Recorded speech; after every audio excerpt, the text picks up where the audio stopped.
अस्सलाम वालेकुम। प्रोग्राम तफ्तीशी के साथ मैं हूं सलमान कुरैशी। नाजरीन, नाफरमान बेटे ने बदबख्ती की एक नई मिसाल कायम कर दी। बूढ़े बाप के टुकड़े करके उसको नहर में बहा दिया। ये सब कुछ उसने क्यों किया, वजूहात हैं क्या, ये बताएंगे आज के प्रोग्राम तफ्तीशी में। नाजरीन, इस वक्त हमारे साथ वो बदबख्त मुल्जिम मौजूद है, सफाक मुल्जिम, जिसने अपने ही बाप को कुल्हाड़ियों के पेदर पे वार करके पहले मौत के घाट उतारा और फिर उसकी लाश को बोरी में डालकर भिक्की नहर में फेंक दिया। ये सब कुछ उसने क्यों किया, वजूहात हैं क्या, उसी की जुबानी आपको सुनाते हैं। हाँ भाई, की ना इधर वे असफ की करना है? असफ फर्नीचर ਦਾ ਕੰਮ। फर्नीचर का काम। किन्ने भैन भरा हो? ਅਸੀਂ ਦੋ ਭਾਈ ਦੋ ਭੈਣਾਂ। दो भाई दो भैन। किन्नवे नंबर ते तू? ਮੈਂ ਦੂਸਰੇ ਨੰਬਰ ਤੇ। दूसरे नंबर ते। तेरे तो बड़ा भी है? ਪਹਿਲੇ ਨੰਬਰ ਦੀ ਕਰ ਲਓ ਕਿ ਮੇਰੀ ਇੱਕ ਬੜੀ ਭੈਣ ਫੌਤ ਹੋ ਗਈ। ਕੁੱਲ 5। तू सब तो ਵੱਡਾ ਹੀ ਹੈ ਹਾਂਜੀ। ਫਿਲਹਾਲ। ਹਾਂਜੀ। ਵੱਡੀ ਭੈਣ ਫੌਤ ਹੋਣ ਤੋਂ ਬਾਅਦ ਹੁਣ ਤੂੰ ਵੱਡਾ ਹੈ। ਹਾਂਜੀ। ਕੀ ਕਰਨਾ ਹੈ? ਫਰਨੀਚਰ ਦਾ ਕੰਮ। फर्नीचर का काम। शादीशुदा है? ਜੀ ਸ਼ਾਦੀशुदा। किन्ने बच्चे? 5 ਬੱਚੇ। 5 बच्चे। ਹਾਂਜੀ। ठीक है। ते वालदा और वालद दोनों हो गए? ਵਾਲਦਾ ਔਰ ਵਾਲਦ ਦੋਨੋਂ ਫੌਤ ਹੋ ਗਏ। वालद ਨੂੰ ਤੇ ਤੂੰ ਕਤਲ ਕੀਤਾ ਹੈ ਨਾ? ਜੀ ਜੀ। ਹਾਂ ਠੀਕ ਹੈ। ਤੇ ਕੀ ਮਸਲੇ ਚੱਲ ਰਹੇ ਸੀ, ਕੀ ਪਰੇਸ਼ਾਨੀਆਂ ਸੀ, ਕੀ ਮਜਬੂਰੀਆਂ, ਕੀ ਹੋ ਗਿਆ? ਪਿਓ ਮਾਰਤਾ ਹੀ? ਹਾਂਜੀ, ਬੜੀ ਦੇਰ ਤੋਂ ਯਾਨੀ ਕਿ ਨਾ ਤਕਰੀਬਨ 10-15 ਸਾਲ ਤੋਂ ਸਾਡੇ ਲੜਾਈ ਝਗੜੇ ਖਤਮ ਨਹੀਂ ਸੀ ਹੋਇਆ। ਕਿਸ ਚੀਜ਼ ਦੇ ਲੜਾਈ ਝਗੜੇ? ਬਸ ਛੋਟੀ ਬਾਤ ਦੇ ਹਰ ਇੱਕ ਪੁਆਇੰਟ ਦਾ ਯਾਨੀ ਕਿ ਲੜਾਈ ਹੋ ਕੇ ਬੜਾ ਵੱਡਾ ਪੁਆਇੰਟ ਬਣ ਜਾਂਦਾ ਸੀ। ਬਹੁਤ ਲੜਾਈ ਝਗੜਾ ਹੁੰਦਾ ਸੀ। ਕੀ ਮਿਸਾਲ ਦੇ ਤੌਰ ਤੇ ਅਗਰ ਉਹਨਾਂ ਕਹਿਤਾ ਕਿ ਤੂੰ ਇੱਥੇ ਖੜਾ ਨਹੀਂ ਹੋਣਾ, ਇੰਜ ਨਹੀਂ ਕਰਨਾ, ਮਨ ਕੇ ਤੂੰ ਯਾਰ ਦੋਸਤਾਂ ਨੂੰ ਨਹੀਂ ਮਿਲਣਾ, ਇਸ ਤਰ੍ਹਾਂ ਕਰਕੇ ਛੋਟੇ ਲੜਾਈ ਝਗੜੇ ਬਹੁਤ ਜ਼ਿਆਦਾ ਹੁੰਦੇ ਸੀ। ਤੇ ਇਹਦੇ ਚ ਕਿਹੜੀ ਲੜਾਈ ਝਗੜਾ ਕਰਨ ਵਾਲੀ ਗੱਲ ਹੈ? ਪਿਓ ਨੇ ਜੋ ਸਮਝਾਣਾ ਉਹਨੇ ਠੀਕ ਹੀ ਸਮਝਾਣਾ ਔਲਾਦ ਨੂੰ। ਪਿਓ ਤੇ ਇੰਜ ਹੀ ਕਹਿੰਦਾ ਕਿ ਗਲਤ ਜਗ੍ਹਾ ਤੇ ਨਾ ਬਹਿ, ਇੱਥੇ ਨਾ ਉੱਠ, ਚੱਲ ਨਿਕਲ ਘਰ, ਤੇ ਇੰਜ ਮਾਰ ਦਈਦਾ ਪਿਓ ਨੂੰ? ਨਹੀਂ। ਹਾਂ, ਹੋਰ ਕੋਈ ਰੀਜ਼ਨ ਦੱਸ ਨਾ। ਰੀਜ਼ਨ ਬਸ ਇਸੇ ਤਰ੍ਹਾਂ ਲੜਾਈ ਝਗੜੇ ਮਾਰ ਕੁੱਟ। ਹੁਣ ਤੱਕ ਜਦੋਂ ਜਵਾਨ ਹੋ ਗਿਆ ਫਿਰ ਵੀ ਮਾਰ ਕੁੱਟ ਲੜਾਈ ਝਗੜੇ ਇਸੇ ਤਰ੍ਹਾਂ ਹੀ ਜਿਸ ਤਰ੍ਹਾਂ ਪਹਿਲੇ ਸੀ। ਘਰੋਂ ਨਿਕਾਲ ਦੇਣਾ। ਕੀ ਕਰਦੇ ਸੀ ਤੇਰੇ ਵਾਲਿਦ? ਉਹ ਵੀ ਫਰਨੀਚਰ ਦਾ ਹੀ ਕੰਮ ਕਰਦੇ ਸੀ ਨਾਲ ਮੇਰੇ। ਫਰਨੀਚਰ ਦਾ? ਤੇਰੇ ਨਾਲ ਕਰਦੇ ਸੀ? ਹਾਂਜੀ, ਇਕੱਠੇ ਕਰਦੇ। ਉਹ ਤੇਰੇ ਪੈਦਾ ਹੋਣ ਤੋਂ ਪਹਿਲੇ ਬੇਰੁਜ਼ਗਾਰ ਸੀ? ਹਾਂ। ਨਹੀਂ, ਮੈਂ ਕਿ ਪਹਿਲੇ ਕਰਦੇ ਸੀ ਨਾ। ਮੈਂ ਉਹਨਾਂ ਦੇ ਨਾਲ ਕਰਦਾ ਸੀ? ਹਾਂਜੀ। ਤੇਰੇ ਨਾਲ ਨਹੀਂ ਕਰਦੇ ਸੀ? ਤੂੰ ਪਹਿਲੇ ਆਇਆ, ਉਹ ਆਏ ਪਹਿਲੇ ਹੋਏ? ਹਾਂ, ਉਹਨਾਂ ਨੇ ਸਾਰਾ ਸਿਸਟਮ। ਤੇਰੀ ਸ਼ਾਦੀ ਵੀ ਉਹਨੇ ਕੀਤੀ? ਉਹਨੇ ਕੀਤੀ। ਆਪਣੇ ਕਾਰੋਬਾਰ ਚ ਵੀ ਤੈਨੂੰ ਉਹਨੇ ਹੀ ਰੱਖਿਆ? ਹਾਂਜੀ। ਪਾਲਿਆ ਵੀ ਤੁਹਾਨੂੰ? ਹਾਂਜੀ। ਵੱਡਾ ਵੀ ਕੀਤਾ ਜੀ। ਫਿਰ ਤੇਰੇ ਹੱਥੋਂ ਕਤਲ ਹੋਇਆ। ਉਹ ਕਿਉਂ ਹੋਇਆ, ਕਿਵੇਂ ਹੋਇਆ, ਉਹਦੇ ਪਿੱਛੇ ਕੀ ਵਜੂਹਾਤ ਹੈ, ਉਹ ਸਭ ਕੁਝ ਦੱਸਣਾ ਤੂੰ। ਇਹੀ ਬਸ ਗੱਲ? ਹਾਂਜੀ, ਲੜਾਈ ਝਗੜੇ ਮੇਨ ਚੀਜ਼। ਉਸ ਤੋਂ ਜਿਹੜਾ ਮਤਲਬ ਕਿ ਵਾਲਦਾ ਹੈਗੇ ਸੀ ਉਹਨੂੰ ਵੀ ਬਹੁਤ ਜ਼ਿਆਦਾ ਮਾਰਦੇ ਸੀ। ਉਸ ਤੋਂ ਬਾਅਦ ਵਾਲਦਾ ਕਦੋਂ ਫੌਤ ਹੋਈ? ਵਾਲਦਾ ਨੂੰ ਤਕਰੀਬਨ ਅੰਦਾਜ਼ਨ 1.5 ਸਾਲ ਹੋ ਗਿਆ। ਅੰਦਾਜ਼ਨ 1.5 ਸਾਲ ਹੋ ਗਿਆ। ਹਾਂਜੀ। ਉਹ ਕਿਵੇਂ ਫੌਤ ਹੋਏ? ਉਹ ਬਸ ਉਹਨਾਂ ਨੂੰ ਮਾਰ ਪੀਟ ਦਾ ਨਿਸ਼ਾਨਾ ਬਣਾ ਕੇ ਬਹੁਤ ਜ਼ਿਆਦਾ ਇੰਨਾ ਕੁ ਮਾਰਦੇ ਸੀ ਕਿ ਕਈ ਤਾਂ ਇਕੱਲੇ ਹੁੰਦੇ ਸੀ ਕਮਰੇ ਦੇ ਵਿੱਚ। ਮਾਰ ਕੇ ਸਾਨੂੰ ਉਸ ਟਾਈਮ ਪਤਾ ਲੱਗਦਾ ਜਦੋਂ ਜ਼ਖਮੀ ਕਰਕੇ ਤੇ ਬਾਹਰ ਸੁੱਟ ਦਿੰਦੇ ਸੀ। ਕਤਲ ਕੀਤਾ ਸੀ ਤੇਰੀ ਵਾਲਦਾ ਨੂੰ ਤੇਰੇ ਵਾਲਦ ਨੇ? ਉਹ ਫਿਰ ਜਦੋਂ ਮਾਰ ਪੀਟ ਨਹੀਂ ਕਰਦੇ ਸੀ, ਮਾਰ ਕੇ ਉਹਨਾਂ ਬਸ ਉਸ ਤੋਂ ਬਾਅਦ ਕੀਤਾ ਸੀ ਉਹਨੂੰ ਕੁਝ ਪਤਾ ਨਹੀਂ, ਕੁਝ ਉਹਨਾਂ ਨੂੰ ਖਵਾਇਆ। ਉਸ ਤੋਂ ਬਾਅਦ 4-5 ਦਿਨ ਬਾਅਦ ਫੌਤ ਹੋ ਗਿਆ। ਅੱਛਾ, 4-5 ਦਿਨ ਬਾਅਦ ਫੌਤ ਹੋ ਗਏ। ਮਤਲਬ ਆਪੇ ਹੀ ਤੇ ਬਈ ਮੌਤ ਜਿੰਜ ਲੋਕ ਫੌਤ ਹੋ ਜਾਂਦੇ ਘਰਾਂ ਦੇ ਵਿੱਚ। ਕਤਲ ਕੀਤਾ ਸੀ ਤੇ ਪਰਚਾ ਕਰਾਉਣਾ ਸੀ ਨਾ, ਅਗਰ ਕਤਲ ਕੀਤਾ ਸੀ ਉਹਨੇ। ਉਹ ਤੁਹਾਡੀ ਗੱਲ ਠੀਕ ਹੈ, ਬਸ ਅਸੀਂ ਕਦੀ ਇਸ ਸਾਈਡ ਤੇ ਟੁਰੇ ਨਹੀਂ ਸੀ ਪਰਚੇ ਵਗੈਰਾ ਵਾਲ ਜਾਂ ਨਹੀਂ ਇਸ ਸਾਈਡ ਤੇ ਕੀ ਨਹੀਂ ਟੁਰੇ ਸੀ? ਇਲਮ ਨਹੀਂ ਸੀ ਹੈ ਕੋਈ ਸਹੀ। ਬਿਮਾਰ ਹੋਏਗੀ? ਕਿੰਨੀ ਉਮਰ ਸੀ ਵਾਲਦਾ ਦੀ ਤੇਰੀ? ਉਹਨਾਂ ਦੀ ਉਮਰ ਹੈ ਸੀ ਤਕਰੀਬਨ 50 ਸਾਲ ਹੋਣੀ। 50 ਸਾਲ? ਹਾਂਜੀ 50 ਸਾਲ ਹੋਣੀ ਅੰਦਾਜ਼ਨ। 1.5 ਸਾਲ ਪਹਿਲੇ ਉਹ ਫੌਤ ਹੋ ਗਏ? ਹਾਂਜੀ। ਹਾਂ, ਤੇ ਹੁਣ ਉਹ ਤੂੰ ਆਪਣੀ ਕਹਾਣੀ ਬਣਾ ਲਈ ਹੈ ਕਿ ਪਹਿਲੇ ਉਹਨਾਂ ਨੇ ਮਾਰਿਆ, ਫਿਰ ਕੁਝ ਖਵਾਤਾ, 4-5 ਦਿਨ ਬਾਅਦ ਫੌਤ ਹੋ ਗਏ। ਜਿਸ ਤਰ੍ਹਾਂ ਸਾਨੂੰ ਮਤਲਬ ਕਿ ਹੁੰਦਾ ਸੀ ਨਾ, ਘਰ ਦੇ ਵਿੱਚ ਲੜਾਈ ਝਗੜਾ ਹੁੰਦਾ ਸੀ ਜਾਂ ਸਾਡੇ ਤੇ ਜ਼ੁਲਮ ਸਤਮ ਹੋਣ ਡਿਆ ਸੀ ਜਾਂ ਲੜਾਈ ਝਗੜਾ ਸਾਡਾ ਵਧਣ ਡਿਆ ਸੀ। ਕੀ ਲੜਾਈ ਝਗੜਾ, ਕੀ ਜ਼ੁਲਮ ਸਤਮ? ਮੈਨੂੰ ਦੱਸ ਨਾ, ਕਿਹੜਾ ਜ਼ੁਲਮ, ਕਿਹੜਾ ਇੱਕ ਪਿਓ ਕੀ ਜ਼ੁਲਮ ਕਰ ਰਿਹਾ ਸੀ? ਕਿਉਂਕਿ ਹੁਣ ਇਸ ਟਾਈਮ ਵੀ ਅਸੀਂ ਜਵਾਨੀ ਦੀ ਹਾਲਤ ਵਿੱਚ ਹਾਂ। ਕੋਈ ਚੀਜ਼ ਯਾਨੀ ਕਿ ਨਾ ਲੈ ਕੇ ਦੇਣੀ, ਨਾ ਮਤਲਬ ਕੋਈ ਖਰਚਾ ਦੇਣਾ, ਨਾ ਮਤਲਬ ਕਿ ਜਦੋਂ ਦਿਲ ਤੈਨੂੰ ਆਪਣੇ ਨਾਲ ਰੱਖਿਆ ਸੀ। ਤੇਰੀ ਸ਼ਾਦੀ ਕੀਤੀ, ਕਿੰਨੇ ਬੱਚੇ ਹੋਏ? 5 ਬੱਚੇ। 5 ਬੱਚੇ ਤੇਰੇ? ਜੀ। ਹਾਂ, ਕਿੰਨੇ ਬੇਟੇ, ਕਿੰਨੀਆਂ ਬੇਟੀਆਂ? 2 ਬੇਟੇ 3 ਬੇਟੀਆਂ। 3 ਬੇਟੀਆਂ। ਅੱਛਾ, 5 ਬੱਚਿਆਂ ਦਾ ਪਿਓ? 3 ਬੇਟੇ 2 ਬੇਟੀਆਂ। 3 ਬੇਟੇ 2 ਬੇਟੀਆਂ। ਠੀਕ ਹੈ, 5 ਬੱਚਿਆਂ ਦਾ ਪਿਓ ਹੈ। ਹਾਂਜੀ। ਤੇ ਉਹ ਸਭ ਕੁਝ ਕੌਣ ਸਿਸਟਮ ਚਲਾ ਰਿਹਾ ਸੀ? ਤੇਰਾ ਪਿਓ ਹੀ ਚਲਾ ਰਿਹਾ ਸੀ? ਸਿਸਟਮ ਚਲਾਉਂਦੇ ਸੀ, ਲੇਕਿਨ ਕਿਸੇ ਟਾਈਮ ਘਰ ਦੇ ਜ਼ਰੂਰੀਆਤ ਵਾਸਤੇ ਮਤਲਬ ਕਿ ਸਿਰਫ ਰੋਟੀ ਸਵਾ, ਹੋਰ ਮਤਲਬ ਕਿ ਅਗਰ ਕਿਸੇ ਨੂੰ ਕੱਪੜਾ ਚਾਹੀਦਾ ਹੁੰਦਾ ਸੀ, ਕੋਈ ਜੁੱਤੀ ਚਾਹੀਦੀ ਹੁੰਦੀ ਸੀ, ਮਨਾ ਕਰ ਦਿੰਦੇ ਸੀ। ਕਾਰੋਬਾਰ ਠੀਕ ਚੱਲ ਰਿਹਾ ਸੀ? ਹਾਂਜੀ, ਕਾਰੋਬਾਰ ਵੀ ਬਸ ਉਹ ਕਹਿੰਦੇ ਸੀ ਕਿ ਹਾਲਾਤ ਡਾਊਨ ਨੇ, ਹਾਲਾਤ ਬਸ ਆਂਦੇ ਸੀ ਕਹਿੰਦੇ ਸੀ ਕੋਈ ਸ਼ੈ ਨਹੀਂ ਮੇਰੇ ਕੋਲ। ਨਹੀਂ ਤੇ ਕਿੱਥੇ ਲੈ ਜਾਂਦੇ ਸੀ ਉਹ ਸਾਰੀ ਦੌਲਤ ਇਕੱਠੀ ਕਰਦੇ ਸੀ ਬਸ ਜਿਹੜੇ ਇਹ ਇੱਧਰੋਂ? ਲੱਗ ਵੀ ਜਾਂਦੇ ਸੀ ਕਾਰੋਬਾਰ ਦੇ ਵਿੱਚ, ਹਾਲਾਤ ਇਸ ਤਰ੍ਹਾਂ ਦੇ ਖਰਾਬ ਹੋ ਗਏ ਸੀ ਦੁਨੀਆ ਦੇ ਦਾਰੀ ਦੇ ਕੇ ਉਹ ਲੱਗ ਬਹੁਤ ਜ਼ਿਆਦਾ ਜਾਂਦੇ ਸੀ। ਅਗਰ ਮਿਸਾਲ ਤੋਂ ਇੱਕ ਮਹੀਨੇ ਦੇ ਵਿੱਚ ਅਗਰ 60,000 ਵੀ ਕਮਾਉਂਦੇ ਨੇ ਤੇ 2-3 ਤੇ ਕਾਰੀਗਰ ਲਾਏ ਹੁੰਦੇ ਸੀ, 60-90,000 ਤੇ ਉਹ ਹੀ ਲੈ ਜਾਂਦੇ ਸੀ। ਉਸ ਤੋਂ ਬਾਅਦ ਬਿਜਲੀ ਦੇ ਬਿੱਲ ਵੀ ਬਹੁਤ ਜ਼ਿਆਦਾ ਆ ਜਾਂਦੇ ਸੀ। ਤੇ ਫਿਰ ਤੇ ਉਹ ਠੀਕ ਕਹਿ ਰਿਹਾ ਸੀ ਜੋ ਕਹਿ ਰਿਹਾ ਸੀ। ਤੇ ਫਿਰ ਰੋਟੀ ਖਿਲਾਣੀ ਹੈ ਉਹਨੇ, ਇੱਕ ਬੰਦੇ ਨੇ, ਆਮ ਬੰਦੇ ਨੇ, ਹਾਂਜੀ ਬਿਲਕੁਲ, ਤੇ ਆਪਣੀ ਔਲਾਦ ਨੂੰ ਰੋਟੀ ਖਵਾਣੀ, ਉਹ ਤੇ ਖਵਾ ਰਿਹਾ ਸੀ ਤੈਨੂੰ, ਫਿਰ ਕੀ ਗਲਤੀ ਹੈ? ਕਿਉਂਕਿ ਗਲਤੀ ਦੱਸਣੀ ਹੈ ਤੂੰ ਕੋਈ। ਹਾਂਜੀ ਉਹ ਕਿਉਂਕਿ ਜਿਹੜੀ ਮੇਰੀ ਸੌਤੇਲੀ ਵਾਲਦਾ ਨਾ, ਉਹਨਾਂ ਸ਼ਾਦੀ ਕੀਤੀ? ਹਾਂਜੀ। ਕਦੋਂ? ਉਸ ਤੋਂ ਬਾਅਦ ਕਿੰਨੀ ਦੇਰ ਬਾਅਦ? ਤਕਰੀਬਨ ਫੌਰਨ ਹੀ ਕਰ ਲਏ ਸੀ।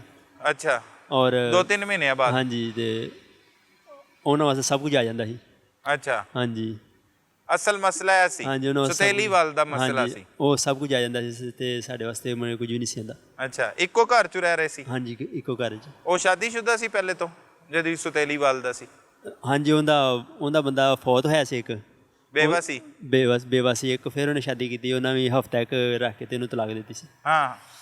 ਹਾਂਜੀ, ਫਿਰ ਇੱਧਰ ਹੋ ਗਈ ਸੀ? ਹਾਂਜੀ, ਫਿਰ ਸਾਡੇ ਕਿੰਨੇ ਕਰਾਈ ਸ਼ਾਦੀ?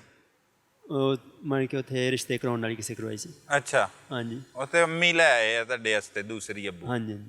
ਉਹ ਅੰਮੀ ਫੌਤ ਹੋਣ ਤੋਂ ਬਾਅਦ? ਹਾਂਜੀ ਹਾਂਜੀ। ਠੀਕ ਹੈ। ਹਾਂਜੀ। ਤੇ ਉਹਦੇ ਵਾਸਤੇ ਆ ਜਾਂਦਾ ਸੀ, ਇਹ ਮਸਲਾ ਸੀ? ਹਾਂਜੀ। ਨਹੀਂ, ਇਹ ਮਸਲਾ ਤੇ ਇੱਕ ਲਹਿਦਾ ਚੀਜ਼ ਹੈ ਨਾ। ਹਾਂ। ਲੇਕਿਨ ਜਿਹੜੇ ਸਾਡੇ ਨਾਲ ਫਿਰ ਵੀ ਯਾਨੀ ਕਿ ਜ਼ੋਰ ਜ਼ਬਰਦਸਤੀ ਲੜਾਈ ਝਗੜਾ। ਕੀ ਲੜਾਈ ਝਗੜਾ? ਫਿਰ ਉਹਦੇ ਕਹਿਣ ਤੇ ਲੱਗ ਕੇ ਕਈ ਦਫਾ ਮੈਨੂੰ ਵੀ ਮਾਰ, ਯਾਨੀ ਕਿ ਝਿੜਕਣਾ ਬਹੁਤ ਜ਼ਿਆਦਾ, ਘਰ ਦੇ ਲੜਾਈ ਪਾਣੀ, ਬਾਹਰ ਬਾਜ਼ਾਰ ਦੇ ਗਾਲੀ ਗਲੋਚ, ਮਨ ਕਿ ਬੜੀ ਲੰਮੀ ਚੌੜੀ, ਯਾਨੀ ਕਿ ਗੱਲ ਨੂੰ ਖਿੱਚ ਕਰ ਦੇਣਾ। ਔਰ ਮਤਲਬ ਕਿ ਕਈ ਦਫਾ ਇਹ ਹੁੰਦਾ ਸੀ ਕਿ ਮੇਰੀ ਬੀਵੀ ਦੀ ਤਸ਼ੱਦਦ ਕਰ ਦਿੰਦੇ ਸੀ। ਅੱਛਾ। ਹਾਂਜੀ। ਇਸੇ ਤਰ੍ਹਾਂ ਬਸ ਇੱਕ ਦੂਸਰੇ ਦੀ ਨਫ਼ਰਤ ਵੱਧਦੀ ਗਈ। ਕਦੋਂ ਤੋਂ ਚੱਲ ਰਿਹਾ ਸੀ ਇਹ ਤਕਰੀਬਨ 5-6 ਸਾਲ ਤੋਂ ਯਾਨੀ ਕਿ ਝਗੜੇ ਤਾਂ 5-6 ਸਾਲ ਚੱਲ ਰਿਹਾ ਸੀ। ਉਸ ਤੋਂ ਬਾਅਦ ਹੀ ਸ਼ਾਦੀ ਵਗੈਰਾ ਤੇ ਹੋਣੀ ਹੋਈ ਨਾ। ਝਗੜੇ ਤਾਂ ਸਾਡੇ ਬੜੀ ਦੇਰ ਤੋਂ ਚੱਲ ਰਹੇ ਨੇ। ਝਗੜੇ ਸਾਡੀ ਕਾਫੀ ਦੇਰ ਤੋਂ, ਹਾਲੇ ਮੇਰੀ ਵੀ ਸ਼ਾਦੀ ਨਹੀਂ ਸੀ ਉਸ ਟਾਈਮ ਤੋਂ ਝਗੜੇ ਚੱਲ ਰਹੇ ਨੇ। ਕੀ ਝਗੜੇ ਚੱਲਦੇ ਸੀ? ਇਹੀ ਕਿ ਘਰ ਦੇ ਵਿੱਚ ਮਤਲਬ ਕਿ ਕੋਈ ਵੀ ਚੀਜ਼, ਮਤਲਬ ਕਿ ਮੈਂ ਤੁਹਾਨੂੰ ਦੱਸਣ ਡਿਆ ਕਿ ਕਿਸੇ ਟਾਈਮ ਖਲੋਤਿਆਂ ਬੈਠਿਆਂ ਕੋਈ ਵੀ ਉਹਨਾਂ ਕੰਮ, ਯਾਨੀ ਕਿ ਛੋਟੀ ਜਿਹੀ ਗੱਲ ਦਾ ਝਗੜਾ ਬੜਾ ਲੰਮਾ ਚੌੜਾ ਬਣਾ ਦਿੰਦੇ ਸੀ। ਮਾਰ ਕੁੱਟ, ਫਿਰ ਜਦੋਂ ਛੋਟਾ ਹੁੰਦਾ ਸੀ ਉਹ ਜ਼ਿਆਦਾ ਕਰਦੇ ਸੀ, ਜਿਵੇਂ ਵੱਡਾ ਹੁੰਦਾ ਗਿਆ ਥੋੜ੍ਹੀ ਜਿਹੀ ਮਾਰ ਕੁੱਟ ਘੱਟ ਕਰਤੀ ਨਾ। ਘੱਟ ਕਰਤੀ? ਹਾਂਜੀ। ਅੱਛਾ, ਜਦੋਂ ਘੱਟ ਕੀਤੀ ਤੇ ਓਕੇ ਕਰਤਾ ਅੱਬਾ ਹੈ? ਬਸ ਗਲਤੀ, ਮਤਲਬ ਮਾਰਤਾ ਫਿਰ ਜਦੋਂ ਘੱਟ ਕੀਤੀ ਉਹਨੇ ਮਾਰ ਕੁੱਟ? ਕਿਉਂ ਮਾਰਦਾ ਸੀ? ਤੇਰੀ ਗਲਤੀਆਂ ਦੀ ਵਜ੍ਹਾ ਤੋਂ ਮਾਰਦਾ ਹੋਏਗਾ ਕਿ ਚੰਗੇ ਕੰਮ ਕਰਦਾ ਸੀ ਕੋਈ ਤੂੰ? ਉਹ ਗਲਤੀਆਂ ਤਾਂ ਮੈਡੀਆਂ ਵੱਡੀਆਂ ਕੋਈ ਨਹੀਂ ਸੀ ਕਰਦਾ। ਕੀ ਕਰਦਾ ਸੀ? ਮੈਂ ਤਾਂ ਉਹਨਾਂ ਨਾਲ ਮਤਲਬ ਕਿ ਕੰਮ 'ਚ ਹੱਥ ਬਟਾਣਾ, ਕੰਮ ਕਰਨਾ। ਹਾਂਜੀ, ਇਸ ਤੋਂ ਇਲਾਵਾ ਕੋਈ ਨਹੀਂ। ਸਹੀ ਹੈ। ਹਾਂਜੀ। ਇਹੀ ਬਸ ਝਗੜੇ, ਹੋਰ ਕੋਈ ਮਸਲਾ ਨਹੀਂ ਸੀ? ਬਾਕੀ ਠੀਕ ਸੀ? ਪਿਆਰ ਵੀ ਕਰਦਾ ਸੀ ਕਦੀ ਅੱਬਾ? ਪਿਆਰ ਵੀ ਕਰਦੇ ਸੀ ਵਿੱਚ ਕਰਦੇ ਸੀ ਵਿੱਚ ਕਦੋਂ? ਬਸ ਜਿਸ ਟਾਈਮ ਝਗੜਾ ਨਾ ਹੋਣਾ ਫਿਰ ਪਿਆਰ ਵੀ ਕਦੀ ਕਰ ਲੈਂਦੇ ਸੀ। ਅੱਛਾ। ਲੇਕਿਨ ਜ਼ਿਆਦਾਤਰ ਉਹ ਜਿਸ ਤਰ੍ਹਾਂ ਮੈਂ ਯਾਨੀ ਕਿ ਥੋੜ੍ਹਾ ਜਿਹਾ ਹੋਸ਼ ਸੰਭਲ ਕੇ ਉਸ ਤੋਂ ਬਾਅਦ ਪਿਆਰ ਘੱਟ ਹੀ ਸੀ। ਪੋਤੀਆਂ ਨਾਲ ਕਰਦੇ ਸੀ ਜ਼ਿਆਦਾ ਪਿਆਰ। ਪੋਤਿਆਂ ਨਾਲ? ਤੇਰੇ ਬੱਚਿਆਂ ਨਾਲ? ਹਾਂਜੀ ਹਾਂਜੀ। ਅੱਛਾ, ਤੇਰੇ ਬੱਚਿਆਂ ਨਾਲ ਪਿਆਰ ਦਾ ਮਤਲਬ ਕੀ ਹੈ? ਤੇਰੇ ਨਾਲ ਪਿਆਰ? ਮੇਰੇ ਨਾਲ ਹੀ ਪਿਆਰ। ਉਹ ਫਿਰ ਮੈਂ ਤੇ ਵੱਡਾ ਸੀ, ਮੇਰੇ ਨਾਲ ਥੋੜ੍ਹਾ ਨਾ ਮੜ ਕੇ ਝੋਲੀ 'ਚ ਬਿਠਾਉਣਾ ਸੀ, ਬੱਚਿਆਂ ਨੂੰ ਨਾ ਬਿਠਾਉਣਾ ਸੀ। ਹਾਂ। ਅੱਛਾ, ਉਹ ਤੇਰੇ ਬੱਚਿਆਂ ਨਾਲ ਖੇਡਦਾ ਸੀ, ਖੁਸ਼ ਹੁੰਦਾ ਸੀ ਕਿ ਮੇਰੇ ਪੁੱਤਰ ਨੇ, ਇਹ ਬੇਟੀਆਂ ਨੇ, ਉਹਨਾਂ ਨਾਲ ਪਿਆਰ ਕਰਦਾ ਸੀ। ਸਹੀ ਹੈ। ਫਿਰ ਇਬਰਤਨਾਕ ਮੌਤ ਦਿੱਤੀ ਫਿਰ ਆਪਣੇ ਪਿਓ ਨੂੰ ਤੂੰ, ਹੈ? ਬਸ ਬਹੁਤ ਵੱਡਾ ਗੁਨਾਹ। ਹੁਣ ਆਖਰੀ ਕੀ ਹੋਇਆ ਜਦੋਂ ਤੂੰ ਸੋਚਿਆ ਕਿ ਤੂੰ ਆਪਣੇ ਪਿਓ ਨੂੰ ਕਤਲ ਕਰਨਾ?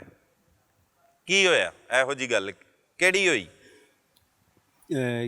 ਇਹੋ ਜਿਹੀ ਗੱਲ ਇਹ ਹੋਈ ਕਿ ਉਹ ਕਹਿੰਦੇ ਸੀ ਕਿ ਲੈ ਕੇ ਆ, ਮਤਲਬ ਕਿ ਨਾਰਾਜ਼ ਹੋ ਗਈ ਸੀ ਨਾ ਮੇਰੀ ਬੇਗਮ। ਅੱਛਾ। ਪੇਕੇ ਤੇ ਉਹ ਕਹਿੰਦੇ ਸੀ ਲੈ ਕੇ ਆ। ਮੈਂ ਕਿਹਾ ਤੇਰੇ ਤੋਂ ਨਾਰਾਜ਼ ਹੋ ਕੇ ਗਈ ਸੀ? ਹਾਂਜੀ, ਮੇਰੇ ਤੋਂ ਵੀ ਤੇ ਵੈਸੇ ਉਹਨਾਂ ਤੋਂ ਵੀ। ਉਹਨਾਂ ਤੋਂ ਕਿਉਂ ਨਾਰਾਜ਼? ਮੈਂ ਕਿਹਾ ਸਾਰਿਆਂ ਤੋਂ ਨਾਰਾਜ਼ ਹੋ ਗਈ ਸੀ ਕਿਉਂਕਿ ਉਹਨਾਂ ਮਾਰਿਆ ਸੀ ਉਹਨਾਂ ਨੂੰ। ਅੱਛਾ। ਹਾਂਜੀ। ਤੇ ਉਹ ਕਹਿੰਦੇ ਸੀ ਲੈ ਕੇ ਆ, ਮੈਂ ਲਿਆਂਦਾ ਨਹੀਂ ਸੀਗਾ। ਉਹ ਫਿਰ ਰਿਸ਼ਤੇਦਾਰ ਸੀ ਬੇਗਮ? ਹਾਂਜੀ, ਰਿਸ਼ਤੇਦਾਰ। ਕਿੰਨੇ ਸ਼ਾਦੀ ਕਰਾਈ ਸੀ? ਅੱਬੂ ਨੇ ਕਰਵਾਈ ਸੀ। ਅੱਬੂ ਨੇ ਕਰਾਈ? ਸਭ ਕੁਝ ਅੱਬੂ ਨੇ ਕਰਾਇਆ? ਹਾਂਜੀ। ਸਭ ਕੰਮ ਵੀ ਅੱਬੂ ਨੇ ਕਰਾਇਆ, ਸ਼ਾਦੀ ਵੀ ਅੱਬੂ ਨੇ ਕਰਾਈ, ਪੋਤੇ ਪੋਤੀਆਂ ਵੀ ਅੱਬੂ ਗੋਦੀ 'ਚ ਖਿਡਾਉਂਦੇ ਸੀ? ਹਾਂਜੀ, ਸਭ ਕੁਝ। ਠੀਕ ਹੈ। ਫਿਰ ਫਿਰ ਉਹਨਾਂ ਨੇ ਕਿਹਾ ਕਿ ਮਨਾ ਕੇ ਲੈ ਕੇ ਆਓ। ਮੈਂ ਫਿਰ ਲਿਆਂਦਾ ਨਹੀਂ ਸੀਗਾ। ਉਹ ਸਾਡਾ ਇਹਨਾਂ ਗੱਲਾਂ ਤੋਂ ਮਤਲਬ ਕਿ ਝਗੜਾ ਚੱਲਣਾ ਸ਼ੁਰੂ ਹੋ ਗਿਆ ਕਿ ਤੂੰ ਲਿਆਂਦਾ ਨਹੀਂ ਗਾ। ਉਹ ਫਿਰ ਇਸੇ ਤਰ੍ਹਾਂ ਝਗੜੇ ਦੇ ਵਿੱਚ ਇਹ ਕੰਮ ਹੋ ਗਿਆ। ਨਹੀਂ, ਕਦੋਂ ਝਗੜਾ ਹੋਇਆ? ਕਿੰਨੀ ਦੇਰ ਪਹਿਲੇ ਦੀ ਗੱਲ ਹੈ? ਇਹ ਹੋ ਗਿਆ ਤਕਰੀਬਨ 2 ਹਫ਼ਤੇ ਹੋ ਗਏ ਨੇ ਇਸ ਚੀਜ਼ ਨੂੰ, 3 ਹਫ਼ਤੇ, 3 ਹਫ਼ਤੇ ਪਹਿਲੇ। ਜ਼ਿਆਦਾ ਦੇਰ ਨਹੀਂ ਹੋਈ। ਅੱਛਾ, ਤੇ ਬੀਵੀ ਨੂੰ ਫੋਨ ਕੀਤਾ ਤੂੰ ਕਿ ਆ, ਜਾਂ ਉਦੋਂ ਮਨਾਨ ਗਿਆ ਤੂੰ ਕਿ ਲੈ ਕੇ ਨਹੀਂ ਆ ਰਿਹਾ ਸੀ ਤੂੰ? ਨਹੀਂ, ਮੈਂ ਖੁਦ ਹੀ ਨਹੀਂ ਸੀ ਲੈ ਕੇ ਆ ਰਿਹਾ। ਮੈਂ ਚਾਹੁੰਦਾ ਸੀ ਕਿ ਰੋਜ਼ਾਨਾ ਝਗੜੇ ਹੁੰਦੇ ਨੇ ਅਤੇ ਨਾ ਹੀ ਹਲੇ ਆਵੇ, ਜ਼ਰਾ ਠਹਿਰ ਕੇ ਆਵੇ। ਠਹਿਰ ਕੇ ਆਵੇ। ਹਾਂਜੀ। ਅੱਛਾ, ਝਗੜੇ ਖਤਮ ਹੋਈ ਜਾਣ। ਝਗੜੇ ਗੱਲ ਕਰਨ ਦਾ ਮਕਸਦ ਮੈਂ ਕਹਿੰਦਾ ਸੀ ਕਿ ਕੋਈ ਅੱਛਾ ਯਾਨੀ ਕਿ ਪੱਕੇ ਤਰੀਕੇ ਨਾਲ ਆਵੇ ਕਿ ਦੁਬਾਰਾ ਝਗੜੇ ਨਾ ਹੋਣ। ਅੱਛਾ, ਹਾਂਜੀ, ਠੀਕ ਹੈ। ਚੌਧਰੀ ਵਗੈਰਾ ਉਹਨਾਂ ਨੂੰ ਵਿੱਚ ਡਾਲਿਆ ਸੀ, ਕਿਹੜੇ ਚੌਧਰੀ? ਜਿਹੜੇ ਮਤਲਬ ਕਿ ਅਕਸਰ ਪਿੰਡ ਦੇ ਵਿੱਚ ਹੁੰਦੇ ਜਾਂ ਮਤਲਬ ਕਿ ਮੁਲਾਜ਼ਮ ਵਗੈਰਾ। ਹਾਂ, ਹਾਂਜੀ, ਉਹਨਾਂ ਨੂੰ ਉਹਨਾਂ ਨੇ ਵਿੱਚ ਡਾਲਿਆ ਸੀ। ਉਹਨਾਂ ਨੇ, ਕੁੜੀ ਵਾਲਿਆਂ ਨੇ ਪਾਇਆ ਸੀ? ਹਾਂਜੀ, ਕੁੜੀਆਂ ਨਾਲ ਤੇ ਅੱਬੂ ਨਾਲ ਵੀ, ਅੱਛਾ, ਸਾਰੇ ਸੁਲ੍ਹਾ ਵਾਸਤੇ। ਸੁਲ੍ਹਾ ਵਾਸਤੇ। ਅੱਬੂ ਕਹਿ ਰਹੇ ਸੀ ਉਹਨੂੰ ਲੈ ਕੇ ਆ, ਤੂੰ ਨਹੀਂ ਲਿਆਣਾ ਚਾਹ ਰਿਹਾ ਸੀ? ਹਾਂ, ਮੈਂ ਨਹੀਂ ਸੀ ਲੈਣਾ ਚਾਹ ਰਿਹਾ। ਅੱਛਾ, ਫਿਰ ਉਹ ਇਸ ਗੱਲ ਤੋਂ ਫਿਰ ਝਗੜੇ ਸ਼ੁਰੂ ਹੋ ਗਏ। ਝਗੜੇ ਕੀ ਆਖਰੀ ਝਗੜਾ ਕੀ ਬਹਿਸ ਹੋਈ? ਆਖਰੀ ਹਾਂਜੀ, ਬਹਿਸ ਹੋਈ, ਮਤਲਬ ਕਿ ਗਾਲੀ ਗਲੋਚ ਕਰਨਾ, ਇਸ ਤਰ੍ਹਾਂ ਕਰਕੇ ਬਾਜ਼ਾਰ ਦਾ ਰੌਲਾ ਪਾਉਣਾ, ਯਾਨੀ ਕਿ ਇੰਝ ਕਰਕੇ ਇਹੀ ਝਗੜੇ ਹੋਏ। ਉਸ ਤੋਂ ਬਾਅਦ ਬਸ ਮੇਰੇ ਜ਼ਿਹਨ 'ਚ ਗੁੱਸਾ। ਕਿੱਥੇ ਦਾ ਰਹਿਣ ਵਾਲਾ ਤੂੰ? ਫਿਰੋਜ਼ ਬਟੂਆ। ਹੈ? ਫਿਰੋਜ਼ ਬਟੂਆ। ਹਾਂਜੀ। ਉੱਥੇ ਹੀ ਹੋਇਆ ਸਾਰਾ ਬਕੂਆ? ਹਾਂਜੀ, ਉੱਥੇ। ਅੱਛਾ, ਫਿਰ ਇਹ 2-3 ਹਫ਼ਤੇ ਪਹਿਲੇ ਪੁਰਾਣੀ ਗੱਲ ਦੱਸ ਰਿਹਾ ਤੂੰ, ਆਖਰੀ ਝਗੜਾ ਕੀ ਹੋਇਆ? ਉਹ ਗੱਲ ਕੀ ਹੋਈ? ਡਾਇਲੋਗ ਕੀ ਹੋਇਆ ਆਖਰੀ? ਯਾਦ ਹੋਏਗਾ ਨਾ? ਮੇਰੀ ਗੱਲ ਸੁਣੋ, ਉਹਨਾਂ ਨੂੰ ਮਤਲਬ ਕਿ 2-3 ਹਫ਼ਤੇ ਦੱਸ ਰਿਹਾ ਨਾ। ਇਹ ਜਿਹੜੇ ਪਿਛਲੇ ਜੁਮੇ, ਇਸ ਤੋਂ ਪਿਛਲੇ ਜੁਮੇ ਮਤਲਬ ਕਿ ਫੌਤ ਹੋਏ ਨੇ, ਯਾਨੀ ਕਿ ਉਹਨਾਂ ਨੂੰ। ਹਾਂ, ਹਾਂਜੀ। ਉਸ ਦਿਨ ਕੀ ਹੋਇਆ? ਉਹਦੇ ਤੋਂ ਪਹਿਲੇ ਤਾਂ ਪਲੈਨਿੰਗ ਕੀਤੀ ਹੋਣੀ ਹੈ ਨਾ? ਉਸ ਦਿਨ ਵੀ ਉਹਦੇ ਤੋਂ ਪਹਿਲੇ ਕੀ ਹੋਇਆ? ਉਸ ਦਿਨ ਵੀ ਝਗੜਾ ਹੀ ਹੋਇਆ ਸੀ। ਅੱਛਾ, ਕਦੋਂ ਸੋਚ ਲਿਆ ਕਿ ਅੱਬਾ ਮਾਰ ਦੇਣਾ ਉਹਨੂੰ? ਉਹ ਗੱਲ ਇਹ ਵੀ ਕਿ ਮੇਰੇ ਜ਼ਿਹਨ ਦੇ ਵਿੱਚ ਨਾ ਬਸ ਉਹ ਸ਼ੈਤਾਨ ਸਵਾਰ ਹੋ ਗਿਆ। ਮੈਨੂੰ ਸਕੂਨ ਕਦੋਂ ਹੋਇਆ ਸ਼ੈਤਾਨ ਸਵਾਰ? ਨਹੀਂ ਸੀ ਆ ਰਿਹਾ, ਮਤਲਬ ਕਿ ਜਦੋਂ ਝਗੜਾ ਕਰਦੇ ਸੀ ਮੇਰੇ ਨਾਲ। ਉਹ ਤੇ ਝਗੜਾ ਤੇ ਕਈ ਸਾਲਾਂ ਤੋਂ ਕਰ ਰਹੇ ਆ ਤੇਰੇ ਬਕੌਲ। ਉਹ ਤੁਹਾਡੀ ਗੱਲ ਠੀਕ ਹੈ, ਹਾਂ, ਲੇਕਿਨ ਉਹ ਮੇਰੇ ਜ਼ਿਹਨ 'ਚ ਵਾਲਦਾ ਦੀ ਤੇ ਆਪਣੀ ਇਹ ਸਾਰੀਆਂ ਗੱਲਾਂ ਮੇਰੇ ਜ਼ਿਹਨ 'ਚ ਜਾਣ ਨਹੀਂ ਸੀ ਰਹੀਆਂ। ਕਦੋਂ ਤੋਂ ਆ ਰਹੀਆਂ ਸੀ ਇਹ ਗੱਲਾਂ? ਇਹੀ ਤੇ ਪੁੱਛ ਰਹੇ ਆ, ਕਿੰਨਾ ਅਰਸਾ ਹੋ ਗਿਆ ਸੀ? ਯਾਨੀ ਕਿ 2-3 ਦਿਨ ਦੇ ਵਿੱਚ ਯਾਨੀ ਕਿ ਇਹ ਗੱਲਾਂ ਸ਼ੁਰੂ ਹੋ ਗਈਆਂ ਸੀ। ਬੀਵੀ ਜਾਣ ਤੋਂ ਬਾਅਦ? ਜਦੋਂ ਬੀਵੀ ਨਾਰਾਜ਼ ਹੋ ਕੇ ਗਈ ਹੈ? ਯਾਨੀ ਕਿ ਬੀਵੀ ਜਾਣ ਤੋਂ ਬਾਅਦ ਹੀ।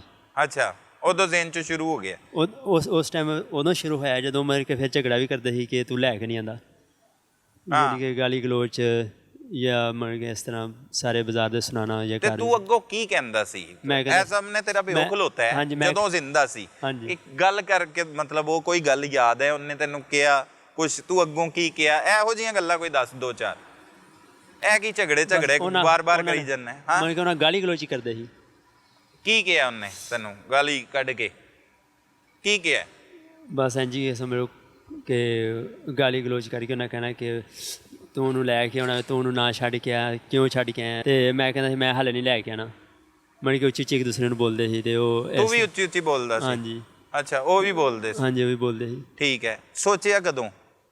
ਉਸ ਅਗਲੇ ਦਿਨ ਫਿਰ ਲੜਾਈ ਇਹੀ, ਤੀਸਰੇ ਦਿਨ ਫਿਰ ਲੜਾਈ ਇਹੀ, ਇਸੇ ਗੱਲ ਦੀ। ਉਹ ਬਸ ਮੇਰੇ ਜ਼ਿਹਨ 'ਚ ਫਿਰ ਨਫ਼ਰਤ ਜ਼ਿਆਦਾ ਪੈਦਾ ਹੋਣੀ ਸ਼ੁਰੂ ਹੋ ਗਈ। ਅੱਛਾ। ਹਾਂਜੀ, ਕਿ ਹਰ ਟਾਈਮ ਲੜਦੇ ਰਹਿੰਦੇ ਨੇ। ਹੂੰ। ਉਹ ਨਫ਼ਰਤ ਦੇ ਵਿੱਚ ਹੀ ਫਿਰ ਯਾਨੀ ਕਿ ਇਹ ਕਦਮ ਚੁੱਕਿਆ ਗਿਆ। ਭੈਣ ਭਰਾ ਕਿੱਥੇ ਹੁੰਦੇ ਸੀ ਉਸ ਦੌਰਾਨ? ਭੈਣ ਭਰਾ ਤੇ ਸਾਰੇ ਜਿਹੜੇ ਨੇ ਸ਼ਾਦੀशुदा ਨੇ। ਸਾਰੇ ਸ਼ਾਦੀशुदा? ਹਾਂਜੀ, ਉਹਨਾਂ ਦੇ ਆਪਣੇ ਆਪਣੇ ਘਰ ਨੇ। ਤੇ ਭਰਾ ਕਿੱਥੇ? ਭਰਾ ਦਾ ਵੀ ਆਪਣਾ ਅਲੱਗਾ ਘਰ।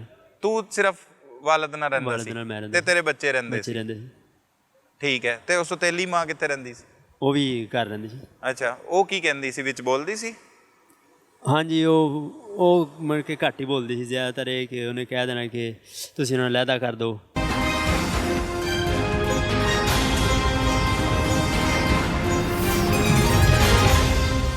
ਐਡਾ ਵੱਡਾ ਤੂੰ ਕੰਮ ਕੀਤਾ, ਪਿਓ ਕਤਲ ਕੀਤਾ, ਲਾਸ਼ ਸੁੱਟੀ, ਕੋਈ ਇਹਦੇ ਪਿੱਛੇ ਗੱਲ ਦੱਸ, ਰੀਜ਼ਨ। ਅਲੱਗਾ ਹੋਣੇ ਨਹੀਂ ਸੀ ਚਾਹੁੰਦਾ ਮੈਂ। ਹਾਂ। ਉਹ ਮੇਰੀ ਵਾਲਦਾ ਇਹ ਵੀ ਕਹਿੰਦੀ ਸੀ ਕਿ ਇਹਨੂੰ ਅਲੱਗਾ ਕਰੋ। ਇਹ ਵੀ ਵਿੱਚ ਇੱਕ ਇਸ਼ੂ ਹੈਗਾ ਸੀ, ਪੈਦਾ ਹੋ ਗਿਆ। ਅੱਛਾ, ਤੂੰ ਨਹੀਂ ਹੋਣਾ ਚਾਹੁੰਦਾ ਸੀ ਅਲੱਗਾ? ਮੈਂ ਨਹੀਂ ਸੀ ਹੋਣਾ ਚਾਹੁੰਦਾ। ਉਹ ਜਾਇਦਾਦ ਤੂੰ ਸਮਝਦਾ ਸੀ ਚਲੀ ਜਾਏਗੀ? ਜਾਇਦਾਦ ਤੇ ਗਈ, ਯਾਨੀ ਕਿ ਮੇਰੇ ਨਾਮ ਸੀ। ਤੇਰੇ ਨਾਮ ਸੀ? ਹਾਂਜੀ। ਉਹ ਬਦਬਖਤਾ, ਤੇਰੇ ਨਾਮ ਵੀ ਜਾਇਦਾਦ ਸੀ, ਫਿਰ ਤੂੰ ਮਾਰਤਾ ਹੀ ਪਿਓ ਹੈ?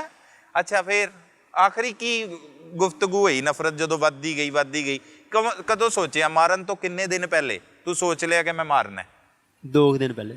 2 ਦਿਨ ਪਹਿਲੇ? ਕੀ ਪਲੈਨਿੰਗ ਕੀ ਆਪਣੇ ਦਿਮਾਗ ਚੋਂ ਕੀਤੀ, ਜਾਂ ਕੋਈ ਨਾਲ ਮਿਲਾਇਆ ਕਿਸੇ ਨੂੰ? ਹਾਂ, ਬਸ ਮੈਂ ਇਹ ਕਿਹਾ ਕਿ ਬਸ ਇਹਨਾਂ ਮੇਰੀ ਯਾਨੀ ਕਿ ਵਾਲਦਾ ਤੇ ਸਿਤਮ ਕਰਦੇ ਰਹੇ, ਅੱਗੋਂ ਮੇਰੀ ਭੈਣ 'ਤੇ ਸਿਤਮ ਕਰਦੇ ਰਹੇ, ਹੁਣ ਮੇਰੇ 'ਤੇ ਵੀ ਕਰਨਾ ਸ਼ੁਰੂ ਕਰਤਾ। ਮੈਂ ਕਿਹਾ ਨਹੀਂ, ਮੈਂ ਛੋੜਨਾ। ਨਹੀਂ ਛੋੜਨਾ। ਹਾਂਜੀ ਅੱਛਾ, ਜ਼ੇਨ ਚ ਬਣਾ ਲਿਆ 2 ਹਾਂਜੀ ਦਿਨ ਪਹਿਲੇ। ਹਾਂਜੀ ਉਹ ਫਿਰ ਜ਼ੇਨ ਦੇ ਜੋ ਮੈਂ ਆਪਣੇ ਆਪ ਨੂੰ ਰਿਲੈਕਸ ਕਰਨਾ ਚਾਹੁੰਦਾ ਸੀ ਕਿ ਰਿਲੈਕਸ ਹੋਵਾਂ, ਲੇਕਿਨ ਫਿਰ ਵੀ ਰੋਜ਼ ਉਹੀ ਖਿਆਲ ਵਾਲਦਾ ਦੇ ਬੈਨ ਦੇ, ਬਸ ਆਪਣੇ ਸਾਰੇ ਖਿਆਲ ਆਉਂਦੇ ਰਹਿੰਦੇ। ਨਸ਼ਾ ਕਰਨਾ ਹੈ ਕੋਈ? ਉਹ ਵਿੱਚ ਥੋੜ੍ਹਾ ਬਹੁਤਾ ਕਰ ਲਈਦਾ ਸੀ, ਕੀ? ਥੋੜ੍ਹੀ ਬਹੁਤੀ ਸ਼ਰਾਬ ਪੀ ਲੈਣੀ। ਸ਼ਰਾਬ ਪੀਣਾ ਹੈ? ਅੱਛਾ, ਬਹੁਤ ਅੱਛਾ ਕੰਮ ਕਰਨਾ ਹੈ। ਕਦੋਂ ਤੋਂ ਪੀ ਰਹੇ? ਪੀ ਰਿਹਾ ਸੀ ਤਕਰੀਬਨ 6-7 ਸਾਲ ਤੋਂ। 6-7 ਸਾਲ ਤੋਂ? ਜ਼ਿਆਦਾ ਨਹੀਂ ਸੀ ਪੀਂਦਾ, ਥੋੜ੍ਹੀ ਬਹੁਤੀ ਪੀ ਲੈਂਦਾ ਸੀ। ਅੱਛਾ, ਸ਼ਰਾਬ ਪੀਂਦਾ ਸੀ, ਵੈਰੀ ਗੁੱਡ। ਫਿਰ ਉਸ ਤੋਂ ਬਾਅਦ ਮੈਂ ਫਿਰ ਕੁल्हाड़ा ਲੈ ਕੇ ਮੈਂ ਦੁਕਾਨ ਦੇ ਵਿੱਚ ਸੋਏ ਸੀ ਅਤੇ ਉਹਦੇ ਵਾਰ ਕੀਤੀ। ਕੁल्हाड़ा ਪਹਿਲੇ ਰੱਖ ਲਿਆ ਲੈ ਕੇ? ਹਾਂਜੀ। ਕਿੰਨੀ ਦੇਰ ਪਹਿਲੇ? ਮੁੜ ਕੇ ਕਿ ਘਰ ਹੀ ਪਿਆ ਸੀ ਕੁल्हाड़ा? ਨਹੀਂ ਲਿਆ ਸੀ ਕਿੱਥੋਂ ਲਿੱਤਾ? ਦੁਕਾਨ ਤੋਂ। ਕਿੰਨੇ ਦਾ ਖਰੀਦਿਆ? ਮੈਂ ਇਹੀ ਤਕਰੀਬਨ 800 ਦਾ 700 ਦਾ ਮੇਰੇ ਖਰੀਦਿਆ ਸੀ। 700 ਦਾ ਖਰੀਦਿਆ। ਕਿੰਨੇ ਦਿਨ ਪਹਿਲੇ? ਯਾਨੀ ਕਿ ਉਸੇ ਦਿਨ ਖਰੀਦਿਆ ਜਿਸ ਦਿਨ ਕੁल्हाड़ा ਯਾਨੀ ਕਿ ਠੀਕ ਹੈ। ਕੀ ਦਿਨ ਸੀ ਉਹ? ਜੁਮੇ ਦਾ ਦਿਨ ਸੀ। ਜੁਮੇ ਦਾ ਦਿਨ ਹੈਗਾ ਸੀ। ਕੀ ਟਾਈਮ ਸੀ? ਹੈਗਾ 3:30 ਵਜੇ ਦਾ ਟਾਈਮ, ਦੁਪਹਿਰ ਦਾ? ਹਾਂਜੀ। ਠੀਕ ਹੈ। ਕੁल्हाड़ा ਖਰੀਦਿਆ ਕਿੰਨੇ ਵਜੇ? 3:30 ਵਜੇ ਕੁल्हाड़ा ਖਰੀਦਿਆ ਜੀ 12 ਵਜੇ। 12-1 ਵਜੇ ਕੁल्हाड़ा ਖਰੀਦਿਆ। ਖਰੀਦ ਕੇ ਕਿੱਥੇ ਆਇਆ? ਦੁਕਾਨ ਦੇ ਵਿੱਚ ਰੱਖਿਆ। ਦੁਕਾਨ 'ਚ ਰੱਖਤਾ। ਫਿਰ ਕਿੱਥੇ ਗਿਆ ਤੂੰ? ਇਹ 12-1 ਵਜੇ ਤੋਂ ਹੀ ਸੁਣਾਣੀ ਉਹ ਸਾਰੀ ਸਟੋਰੀ। ਹਾਂਜੀ, ਮੈਂ ਫਿਰ ਜੁਮਾ ਪੜ੍ਹਨ ਗਿਆ। ਅੱਛਾ, ਜੁਮਾ ਪੜ੍ਹ ਕੇ ਆਇਆ। ਵਾਹ ਵਾਹ। ਨੇਕ ਕੰਮ ਕਰਨ ਤੋਂ ਪਹਿਲੇ ਮਤਲਬ ਜੁਮਾ ਪੜ੍ਹੇ, ਪਿਓ ਮਾਰਨ ਤੋਂ ਪਹਿਲੇ ਜੁਮਾ ਪੜ੍ਹਿਆ। Very good. ਜੁਮਾ ਪੜ੍ਹਿਆ ਤੇ ਕੀ ਦੁਆ ਕੀਤੀ ਜੁਮਾ ਪੜ੍ਹ ਕੇ? ਜੁਮਾ ਪੜ੍ਹਿਆ ਉਸ ਤੋਂ ਬਾਅਦ ਯਾਨੀ ਕਿ ਉਹ ਲੰਮੇ ਪੈ ਸੀ ਅਚਾਨਕ। ਇਹਦਾ ਮਤਲਬ ਕਿ ਤੂੰ ਇਹ ਹੁਣ ਗੱਲ ਸ਼ਰਾਬ ਤੇ ਨਹੀਂ ਪੀਤੀ ਹੋਣੀ ਜਿਹੜਾ ਤੂੰ ਜੁਮਾ ਪੜ੍ਹਿਆ? ਈਜ਼ੀ ਹੈਗਾ ਸੀ, ਤੂੰ ਹੋਸ਼ ਦੇ ਵਿੱਚ ਮਾਰਿਆ, ਇਹਦਾ ਮਤਲਬ ਹੈ। ਜੁਮਾ ਪੜ੍ਹ ਕੇ ਉਸ ਤੋਂ ਬਾਅਦ ਮੈਂ ਕਿ ਦੁਕਾਨ ਤੇ ਆਇਆ ਵਾਂ। ਦੁਕਾਨ ਤੇ ਆ ਕੇ ਯਾਨੀ ਕਿ 2-3 ਘੰਟੇ ਬੈਠਾ ਵਾਂ। ਉਸ ਤੋਂ ਬਾਅਦ ਉਹ ਸੋਏ ਨੇ ਦੁਕਾਨ ਦੇ ਵਿੱਚ। ਦੁਕਾਨ ਕਿੱਥੇ ਹੈਗੀ? ਮੇਨ ਬਾਜ਼ਾਰ 'ਚ। ਮੇਨ ਬਾਜ਼ਾਰ 'ਚ? ਹਾਂਜੀ ਠੀਕ ਹੈ। ਹਾਂਜੀ। ਕਿਸ ਚੀਜ਼ ਦੀ ਸੀ? ਫਰਨੀਚਰ ਦੀ? ਹਾਂਜੀ। ਬੈੱਡ ਇਹ ਉਹ ਹੈ ਸਾਰੀਆਂ ਚੀਜ਼ਾਂ? ਹਾਂਜੀ। ਸ਼ੁਰੂ ਤੋਂ ਕਿੰਨੇ ਅਰਸੇ ਤੋਂ ਹੈਗਾ ਸੀ ਕੰਮ ਹੈਗਾ ਸੀ ਤਕਰੀਬਨ 25-30 ਸਾਲ ਤੋਂ। ਅੱਛਾ, ਕਿਸ ਨਾਂ ਤੋਂ ਸੀ? ਨਾਂ ਤੋਂ ਹੈਗਾ ਸੀ ਮਤਲਬ ਕਿ ਉਹਨਾਂ ਦੇ ਨਾਮ ਤੋਂ ਵੀ ਹੈ ਸੀ, ਹਰੂਨ। ਉਹਨਾਂ ਦੇ ਵਾਲਦ ਦਾ ਨਾਮ? ਵਾਲਦ ਦੇ ਨਾਮ ਤੋਂ। ਫਿਰ ਉਸ ਤੋਂ ਬਾਅਦ ਚੇਂਜ ਕਰਤਾ ਵਾਲ ਸਾਹਿਬ ਨੇ। ਹਾਂਜੀ, ਮਾਸ਼ਾਅੱਲਾ ਫਰਨੀਚਰ ਹਾਊਸ ਰੱਖਤਾ ਨਾਮ। ਠੀਕ ਹੈ, ਮਾਸ਼ਾਅੱਲਾ ਫਰਨੀਚਰ ਹਾਊਸ ਬਹਿ ਗਿਆ ਹੁਣ ਤੂੰ ਜੁਮਾ ਪੜ੍ਹ ਕੇ ਆ ਕੇ। ਹਾਂਜੀ। ਕੁल्हाड़ी ਵੀ ਰੱਖਤੀ ਹੋਈ ਹੈ? ਹਾਂਜੀ। ਕੁल्हाड़ी ਅੰਦਰ ਹੀ ਪਈ ਹੈ? ਹਾਂਜੀ। ਫਰਨੀਚਰ ਹਾਊਸ 'ਚ ਪਈ ਰੱਖੀ? ਹਾਂਜੀ। ਅੱਛਾ, ਫਿਰ ਉਸ ਤੋਂ ਬਾਅਦ ਉਹ ਸੋ ਗਏ ਸੀ। ਸੋਇਆ ਨੂੰ ਫਿਰ ਮੈਂ ਮਾਰਿਆ ਸੀ। ਸੋਇਆ ਨੂੰ ਮਾਰਿਆ? ਸ਼ਟਰ ਨੀਚੇ ਕਰਕੇ ਨਾ ਪਹਿਲੇ ਕਰ ਲਿਆ ਸੀ ਆਸਤਾ ਜਾ ਕੇ। ਕਿੰਨੇ ਕੁ ਵਜੇ? 3:30 ਵਜੇ ਦਾ ਟਾਈਮ ਸੀ। 3:30 ਵਜੇ? ਹਾਂਜੀ। ਪਹਿਲਾ ਕੁल्हाड़ा 3:30 ਵਜੇ ਚਲਾਤਾ ਤੂੰ? ਜੀ। ਕਿੱਥੇ ਮਾਰਿਆ ਕੁल्हाड़ा? ਗਲੇ ਤੇ ਮਾਰਿਆ ਸੀ। ਗਲੇ ਤੇ? ਹਾਂਜੀ। ਸੁੱਤੇ ਪਏ ਸੀ? ਹਾਂਜੀ। ਇਧਰੋਂ ਵੱਢਤਾ ਪੂਰਾ ਹਿੱਸਾ? ਹਾਂਜੀ। ਗਰਦਨ ਲਾਤੀ? ਜੀ। ਹੈ? ਹਾਂਜੀ। ਲੱਤ ਗਈ ਇੱਕੋ ਵਾਰ ਦੇ ਨਾਲ? ਨਹੀਂ, 2 ਵਾਰ ਹੋਏ ਸੀ। 2 ਵਾਰ ਕਿਤੇ? ਗਰਦਨ ਲੈਦਾ ਹੋ ਗਈ, ਧੜ ਲੈਦਾ ਹੋ ਗਿਆ? ਜੀ। ਫਿਰ ਕੀ ਕੀਤਾ?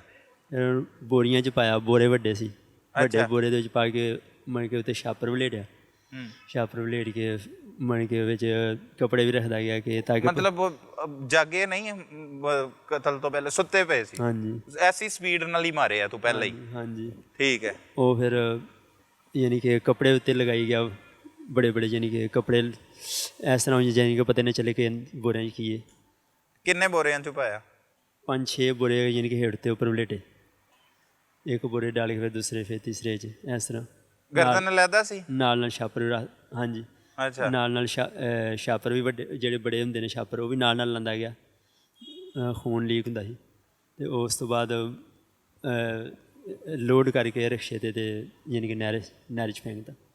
ਕਿਹੜੇ ਰਿਕਸ਼ੇ 'ਤੇ ਲੋਡ? ਕਿਵੇਂ ਰਿਕਸ਼ਾ ਕਿਵੇਂ ਲਿੱਤਾ? ਰਿਕਸ਼ੇ ਨੂੰ ਕੀ ਕਿਹਾ? ਰਿਕਸ਼ੇ ਵਾਲੇ ਨੂੰ ਮੈਂ ਕਿਹਾ ਕਿ ਇਹਦੇ ਵਿੱਚ ਮੇਰਾ ਸਮਾਨ ਹੈਗਾ ਵੇ, ਕੁਝ ਗੰਦਮ ਵੀ ਹੈ, ਥੋੜ੍ਹੀ ਜਿਹੀ ਕੁਝ ਸਮਾਨ ਹੈ। ਉਹਨੇ ਕਿਹਾ 12 ਕਿਉਂ ਹੈ? ਮੈਂ ਕਹਿੰਦਾ ਜੀ ਮੇਰਾ ਸਮਾਨ ਹੈਗਾ। ਉਹਨੇ ਵੀ ਨਾਲ ਚੁੱਕਿਆ ਕਿ ਤੂੰ ਇਕੱਲੇ ਨੇ ਚੁੱਕਿਆ? ਉਹਨੇ ਵੀ ਨਾਲ ਚੁੱਕਿਆ। ਅੱਛਾ। ਨਾਲ ਚੁੱਕ ਕੇ ਵਿੱਚ ਰੱਖਿਆ। ਉਸ ਤੋਂ ਬਾਅਦ ਨਹਿਰ ਤੋਂ ਮੈਂ ਕਿਹਾ ਥੋੜ੍ਹਾ ਜਿਹਾ ਅੱਗੇ ਲਾ ਦੇ। ਉਹਨੇ ਉੱਥੇ ਥੋੜ੍ਹਾ ਜਿਹਾ ਅੱਗੇ ਲਾਇਆ। ਉਸ ਤੋਂ ਬਾਅਦ ਮੈਂ ਚੁੱਕ ਕੇ ਲੈ ਕੇ ਵਿੱਚ ਸੁੱਟਤਾ। ਚੁੱਕ ਕੇ ਲੈ ਕੇ ਹਾਂਜੀ ਵਿੱਚ ਸੁੱਟਤਾ? ਹਾਂਜੀ। ਪਿਓ ਨੂੰ ਟੋਟੇ ਕਰਕੇ ਗਰਦਨ ਉਹਦੀ ਲਾ ਕੇ ਹਾਂਜੀ ਜਿਸਮ ਲੈਦਾ ਉਹਦੇ ਵਿੱਚ ਪਾਇਆ। ਕਿੰਨੇ ਤੋੜਿਆਂ 'ਚ ਪਾਇਆ ਪਿਓ ਨੂੰ? 5-6 ਤੋੜੇ। 5-6 ਤੋੜੇ, ਸਹੀ ਹੈ। ਫਿਰ ਉਹਦੀ ਲਾਸ਼ ਕਿੱਥੇ ਲੈ ਕੇ ਗਿਆ? ਨਹਿਰ ਤੇ। ਕਿਹੜੀ ਨਹਿਰ ਤੇ? ਭਿੱਖੀ ਵਾਲੀ। ਭਿੱਖੀ। ਉੱਥੋਂ ਉਤਰ ਕੇ ਫਿਰ ਚੁੱਕ ਕੇ ਲੈ ਗਿਆ? ਉਦੋਂ ਚੁੱਕ ਕੇ ਲੈ ਗਿਆ ਇਕੱਲਾ? ਉਦੋਂ ਹਿੰਮਤ ਆ ਗਈ ਸੀ? ਸਾਈਕਲ ਵੀ ਸੀ ਨਾ ਨਾਲ। ਸਾਈਕਲ ਵੀ ਰਿਕਸ਼ੇ 'ਚ ਰੱਖੀ ਸੀ? ਹਾਂ, ਰਿਕਸ਼ੇ ਦੇ ਬੈਕ ਸਾਈਡ ਤੇ ਬੰਨ੍ਹ ਲਈ ਸੀ ਸਾਈਕਲ ਆਪਣੀ? ਹਾਂਜੀ। ਅੱਛਾ, ਉਹਦਾ ਕੀ ਕੀਤਾ ਸਾਈਕਲ ਦਾ? ਸਾਈਕਲ ਦੇ ਉੱਤੇ ਫਿਰ ਲੱਦ ਕੇ ਨਾਲ ਲਾਇਆ, ਜਿਹੜੀ ਦੀਵਾਰ ਹੁੰਦੀ ਹੈ ਨਹਿਰ ਦੇ ਨਾਲ, ਉਹਦੇ ਉੱਤੇ ਤੇ ਫਿਰ ਸਾਈਕਲ ਤੇ ਆ ਗਿਆ ਉਹ? ਸਾਈਕਲ ਤੇ ਕਿੰਜ ਜਾ ਸਕਦਾ, ਡਿੱਗਦਾ ਨਹੀਂ ਸੀ? ਹਾਂ, ਬੰਨ੍ਹ ਲਈ, ਡੋਰੀ ਮਾਰ ਲਈ ਸੀ ਇੱਕ। ਡੋਰੀ ਮਾਰ ਲਈ? ਹਾਂਜੀ। ਉਹ ਫਿਰ ਡੋਰੀ ਢਿੱਲੀ ਮਾਰ ਕਰਕੇ ਤੇ ਉਹ ਫਿਰ ਨਹਿਰ ਦੇ ਵਿੱਚ ਧੱਕਾ ਦੇ ਦਿੱਤਾ। ਧੱਕਾ ਦੇ ਦਿੱਤਾ? ਹਾਂਜੀ। ਫੇਰ ਕੀ ਕੀਤਾ? ਉਸ ਤੋਂ ਬਾਅਦ ਘਰ ਚਲਾ ਗਿਆ।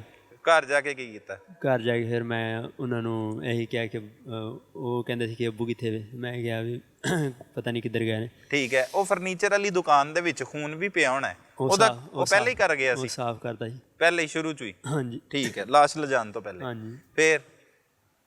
ਔਰ ਉਹ ਕੱਪੜੇ ਜਿਹੜੇ ਨੇ ਜਲਾਤੇ ਸੀ। ਕੱਪੜੇ ਕਿਹੜੇ ਕੱਪੜੇ? ਉਹ ਜਿਹੜੇ ਖੂਨ ਵਾਲੇ। ਉਹ ਤੇ ਨਾਲ ਨਹੀਂ ਪਾਏ, ਨਹੀਂ ਰੱਖੇ ਉਹਨੇ? ਹਾਂ। ਨਹੀਂ, ਜਿਹੜੇ ਜਿਨ੍ਹਾਂ ਨਾਲ ਸਾਫ਼ ਕੀਤਾ ਸੀ। ਅੱਛਾ, ਉਹ ਜਲਾਤੇ ਸੀ? ਹਾਂਜੀ। ਕਿੱਥੇ ਜਲਾਏ ਸੀ? ਉਹ ਫਿਰੋਜ਼ ਤੋਂ ਪਰਲੀ ਸਾਈਡ ਤੇ ਜਾ ਕੇ ਉਹ ਲੈਦਾ ਲੈ ਕੇ ਗਿਆ ਸੀ? ਉਹ ਵੀ ਨਾਲ ਲੈ ਕੇ ਗਿਆ ਸੀ ਸਾਈਕਲ ਤੇ, ਉਹ ਰਿਕਸ਼ੇ 'ਚ? ਉਹ ਬਾਅਦ ਚ ਜਾ ਕੇ ਜਲਾਏ ਸੀ। ਅੱਛਾ, ਉਹ ਬਾਅਦ 'ਚ ਜਾ ਕੇ ਜਲਾਏ? ਉਹਨਾਂ ਨੂੰ ਸਾੜਤਾ ਜਿਨ੍ਹਾਂ ਨਾਲ ਖੂਨ ਸਾਫ਼ ਕੀਤਾ ਸੀ। ਫੇਰ ਘਰ ਚਲਾ ਗਿਆ? ਬਸ ਘਰ ਚਲਾ ਗਿਆ। ਘਰ ਜਾ ਕੇ ਕੀ ਕਿਹਾ? ਘਰ ਜਾ ਕੇ ਬਸ ਮੈਂ ਕਿਹਾ ਕਿ ਮਿਲਣ ਨਹੀਂ ਡੈਗੇ। ਉਹਨਾਂ ਕਿਹਾ ਬਸ, ਮੈਂ ਫਿਰ ਬਾਹਰ ਬਹਾਨਾ ਕੀਤਾ ਜਿਵੇਂ ਲੱਭਣ ਦਾ, ਲੱਭਦਾ ਫਿਰਿਆ। ਔਰ ਉਸ ਤੋਂ ਬਾਅਦ ਚੌਥੇ ਪੰਜਵੇਂ ਦਿਨ ਭਾਈ ਨੂੰ ਫੋਨ ਕੀਤਾ ਅਤੇ ਭਾਈ ਨੂੰ ਦੱਸਿਆ। ਫਿਰ ਭਾਈ ਨੇ ਕਿਹਾ ਕਿ ਦਰਖਾਸਤ ਕਰਾਉਣੀ ਸੀ। ਉਹ ਫਿਰ ਭਾਈ ਨੇ ਅਤੇ ਮੈਂ ਯਾਨੀ ਕਿ ਆ ਕੇ ਦਰਖਾਸਤ ਕਰਾਈ। ਤੇਰਾ ਭਾਈ ਕੀ ਕਰਦਾ? ਉਹ ਵੀ ਫਰਨੀਚਰ ਦਾ ਕੰਮ। ਉਹ ਅਲੱਗਾ ਕਰਦਾ? ਉਹ ਅਲੱਗਾ ਕਰਦਾ। ਠੀਕ ਹੈ। ਆ ਕੇ ਦਰਖਾਸਤ ਦਿੱਤੀ ਇੱਥੇ? ਦਰਖਾਸਤ ਦਿੱਤੀ ਕਿ ਅੱਬਾ ਨਹੀਂ ਲੱਭ ਰਿਹਾ ਨਹੀਂ ਸਾਡਾ? ਲੱਭ। ਉਸ ਤੋਂ ਬਾਅਦ ਫਿਰ ਅਸੀਂ ਯਾਨੀ ਕਿ ਉਹਨਾਂ ਨੂੰ ਮੇਰੇ 'ਤੇ ਸ਼ੱਕ ਹੋਇਆ। ਉਹਨਾਂ ਵਿੱਚ ਫਿਰ ਇੱਕ ਦੋ ਵਿੱਚ ਬੰਦੇ ਪਾਏ। ਕਿੰਨੇ ਸ਼ੱਕ ਕੀਤਾ? ਭਾਈ ਨੇ। ਅੱਛਾ। ਉਹਨੇ ਕਿਹਾ, ਭਾਈ ਨੂੰ ਸ਼ੱਕ ਹੋਇਆ, ਭੈਣਾਂ ਨੂੰ ਸ਼ੱਕ ਹੋਇਆ। ਮੈਂ ਫਿਰ ਉਹਨਾਂ ਕੋਲ ਜਾ ਕੇ ਇਤਰਾਫ ਕਰ ਲਿਆ। ਕਰ ਲਿਆ ਇਤਰਾਫ? ਹਾਂਜੀ, ਕਿ ਮੈਂ ਹੀ ਸਾਰਾ ਕੁਝ ਕੀਤਾ ਵਾ। ਅੱਛਾ। ਉਹਨਾਂ ਫਿਰ ਪੁਲਿਸ ਨੂੰ ਫੋਨ ਕਰਕੇ ਪਕੜਾਤਾ। ਪਕੜਾਤਾ? ਜੀ।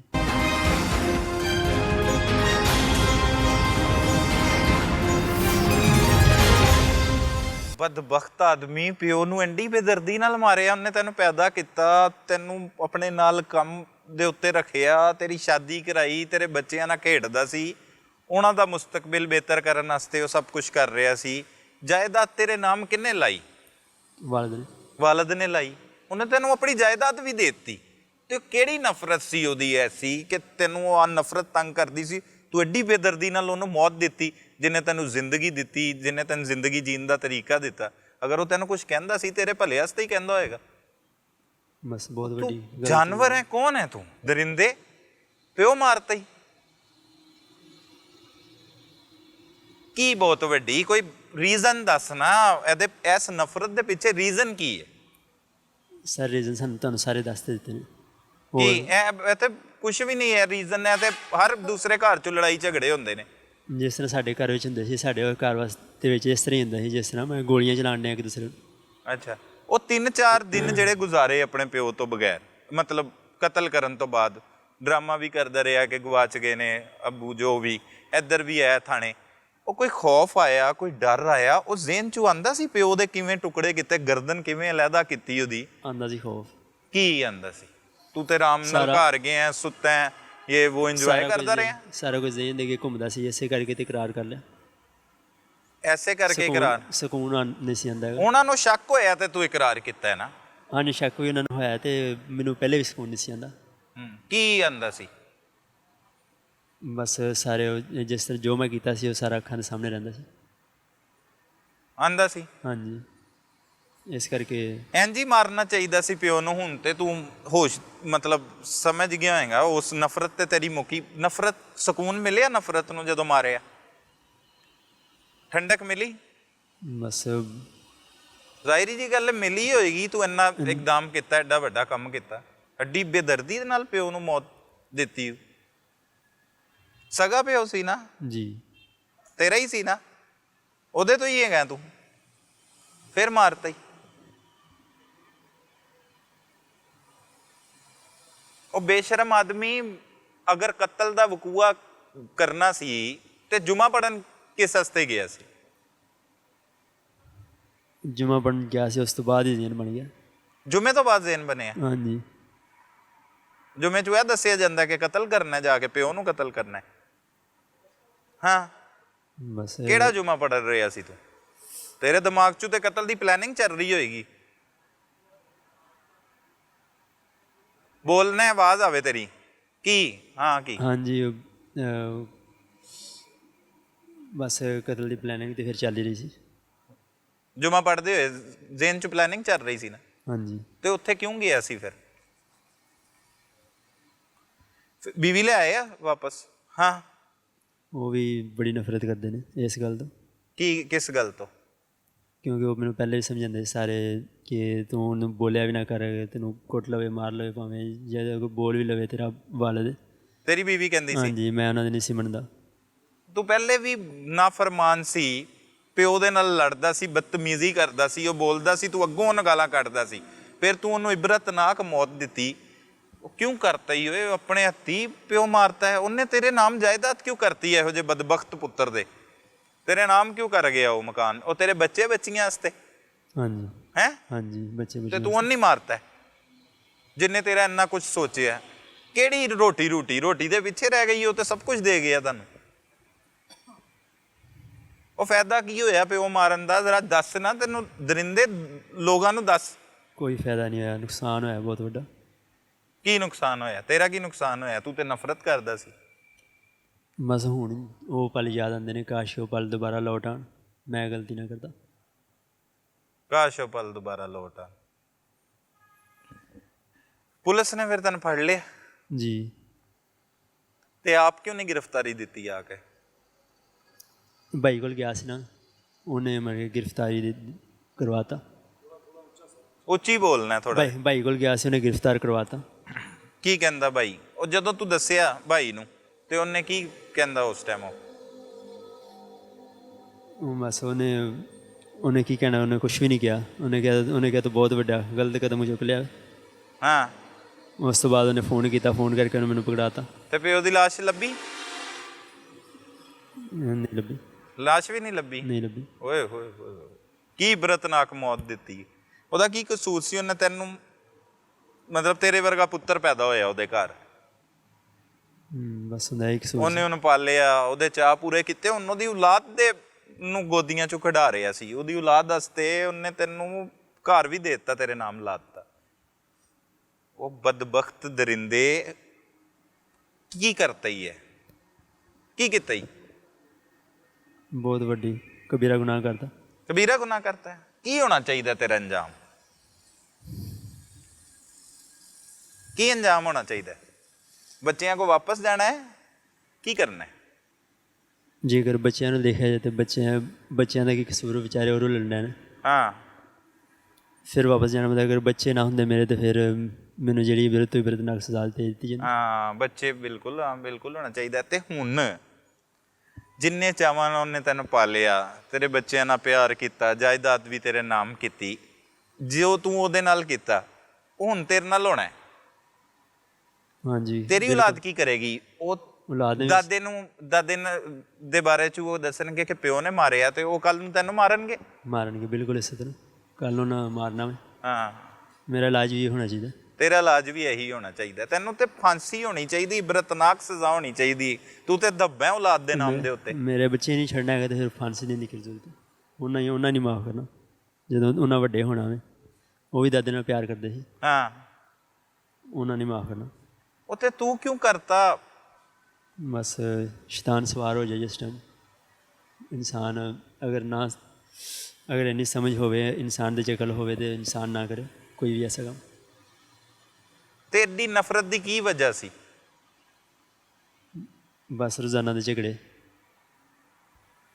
ਰੋਜ਼ਾਨਾ ਦੇ ਝਗੜੇ ਤੇ ਸਾਈਡ ਤੇ ਹੋ ਜਾਂਦਾ, ਕਿਤੇ ਚਲਾ ਜਾਂਦਾ। ਉਹ ਆਪਣਾ ਘਰ ਸੀ, ਉਹਨਾਂ ਨੂੰ ਕਹਿੰਦਾ ਤੁਸੀਂ ਸਾਈਡ ਤੇ ਚਲੇ ਜਾਓ। ਸਾਈਡ ਤੇ ਵੀ ਗਿਆ ਸੀ ਉਹ, ਫਿਰ ਵਾਪਸ ਲੈਂਦੇ ਸੀ। ਵਾਪਸ ਲੈ ਆਉਂਦੇ ਸੀ। ਫਿਰ ਉਹਨਾਂ ਨੂੰ ਫਿਰ ਖੂਬ ਮਜ਼ਾ ਚਖਾਇਆ। ਉਹ ਤੇਰੇ ਵਰਗੇ ਹੋਰ ਵੀ ਵੇਖ ਰਹੇ ਹੋਣੇ ਆ ਜਿਹੜੇ ਇੰਝ ਦੀ ਨਫ਼ਰਤ ਆਪਣੇ ਪਿਓ ਨਾਲ ਰੱਖਦੇ। ਉਹਨਾਂ ਵਾਸਤੇ ਕੋਈ ਮੈਸੇਜ ਦੇ, ਪੈਗਾਮ ਦੇ। ਅਗਰ ਕੁਛ ਸਿੱਖਿਆ ਹੀ ਆਪਣੀ ਜ਼ਿੰਦਗੀ ਤੋਂ, ਬਦਬਖਤ ਤੂੰ ਲੱਗਦਾ ਤੇ ਨਹੀਂ ਤੂੰ ਸਿੱਖਿਆ, ਤੂੰ ਜੋ ਕੰਮ ਕੀਤਾ ਬਾਇਸੇ ਲਾਨਤ ਹੈ। ਮਾਂ ਬਾਪ ਤੇ ਜੰਨਤ ਹੁੰਦਾ ਵੇ, ਵਾਲਿਦ ਜੰਨਤ ਦਾ ਦਰਵਾਜ਼ਾ ਹੁੰਦਾ ਹੈ। ਇੱਕ ਮੈਂ ਹੈਗਾ ਇਨਸਾਨ ਇਹੋ ਜਿਹਾ ਬਦਬਖਤੀ ਕਿ ਮੈਂ ਖੁਦ ਹੀ ਆਪਣਾ ਦਰਵਾਜ਼ਾ ਬੰਦ ਕਰ ਲਿਆ, ਆਪਣਾ ਦਰਵਾਜ਼ਾ ਤੋੜਤਾ। ਹੁਣ ਮੈਂ ਬਾਅਦ ਹੀ ਪਛਤਾਣ ਡਿਆ, ਲੇਕਿਨ ਹੁਣ ਪਛਤਾਣ ਦਾ ਕੋਈ ਫਾਇਦਾ ਨਹੀਂ। ਇਨਸਾਨ ਨੂੰ ਅਗਰ ਕੋਈ ਸਮਝ ਹੋਣੀ ਚਾਹੀਦੀ, ਪਹਿਲੇ ਸਮਝ ਹੋਣੀ ਚਾਹੀਦੀ। ਇਸ ਲਈ ਜੋ ਵੀ ਕੋਈ ਆਪਣੇ ਮਾਂ ਬਾਪ ਨਾਲ ਗਲਤ ਕਰਦਾ ਹੋਵੇ, ਕਦੇ ਵੀ ਇਹੋ ਜਿਹੇ ਗਲਤ ਕਦਮ ਨਾ ਚੁੱਕੋ, क्योंकि बाद ਵਿੱਚ पछतावे तो बगैर कुछ नहीं आता था।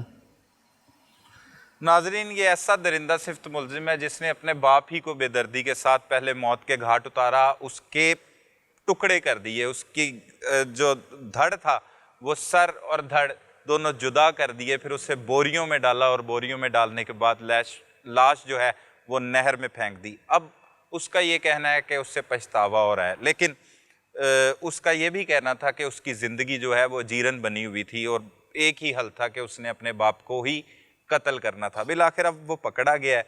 अब ऐसे दरिंदा सिफ्त मुलजमान को ऐसी बरतनाक सज़ा देनी चाहिए कि आइंदा कोई भी ऐसा करने से पहले एक बार नहीं, 2 बार नहीं, 100 बार नहीं, 1000, लाखों, करोड़ों मरतबा ये ज़रूर सोच ले कि इसके नताइज क्या होंगे। ये बदबख्त शख्स ने अपने हाथों से ही अपनी जन्नत भी उजाड़ ली, दुनिया और आखिरत दोनों ही इसने अपनी जो है वो ख़राब कर ली। अब इसके 5 बच्चे हैं, इसकी 2 बेटियां हैं, 3 बेटे हैं, उनका क्या बनेगा और वो कल को इसके साथ क्या सलूक करेंगे अगर ये बाहर आ जाता है, क्योंकि घर वाले ही मुद्दई हैं।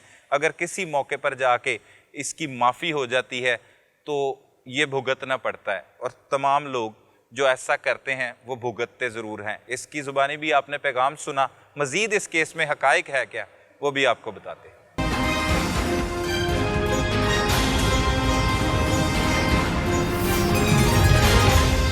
नाजरीन, इस वक्त हमारे साथ मौजूद हैं SHO थाना भिकी जमशेद इकबाल साहब।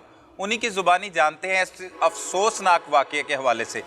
बड़ा ही अफसोसनाक वाक़या है जमशेद साहब, एक बदबख्त बेटे ने अपने बाप को बेदर्दी के साथ कत्ल कर दिया, बल्कि उसके टुकड़े कर दिए और लाश को नहर में फेंक दिया।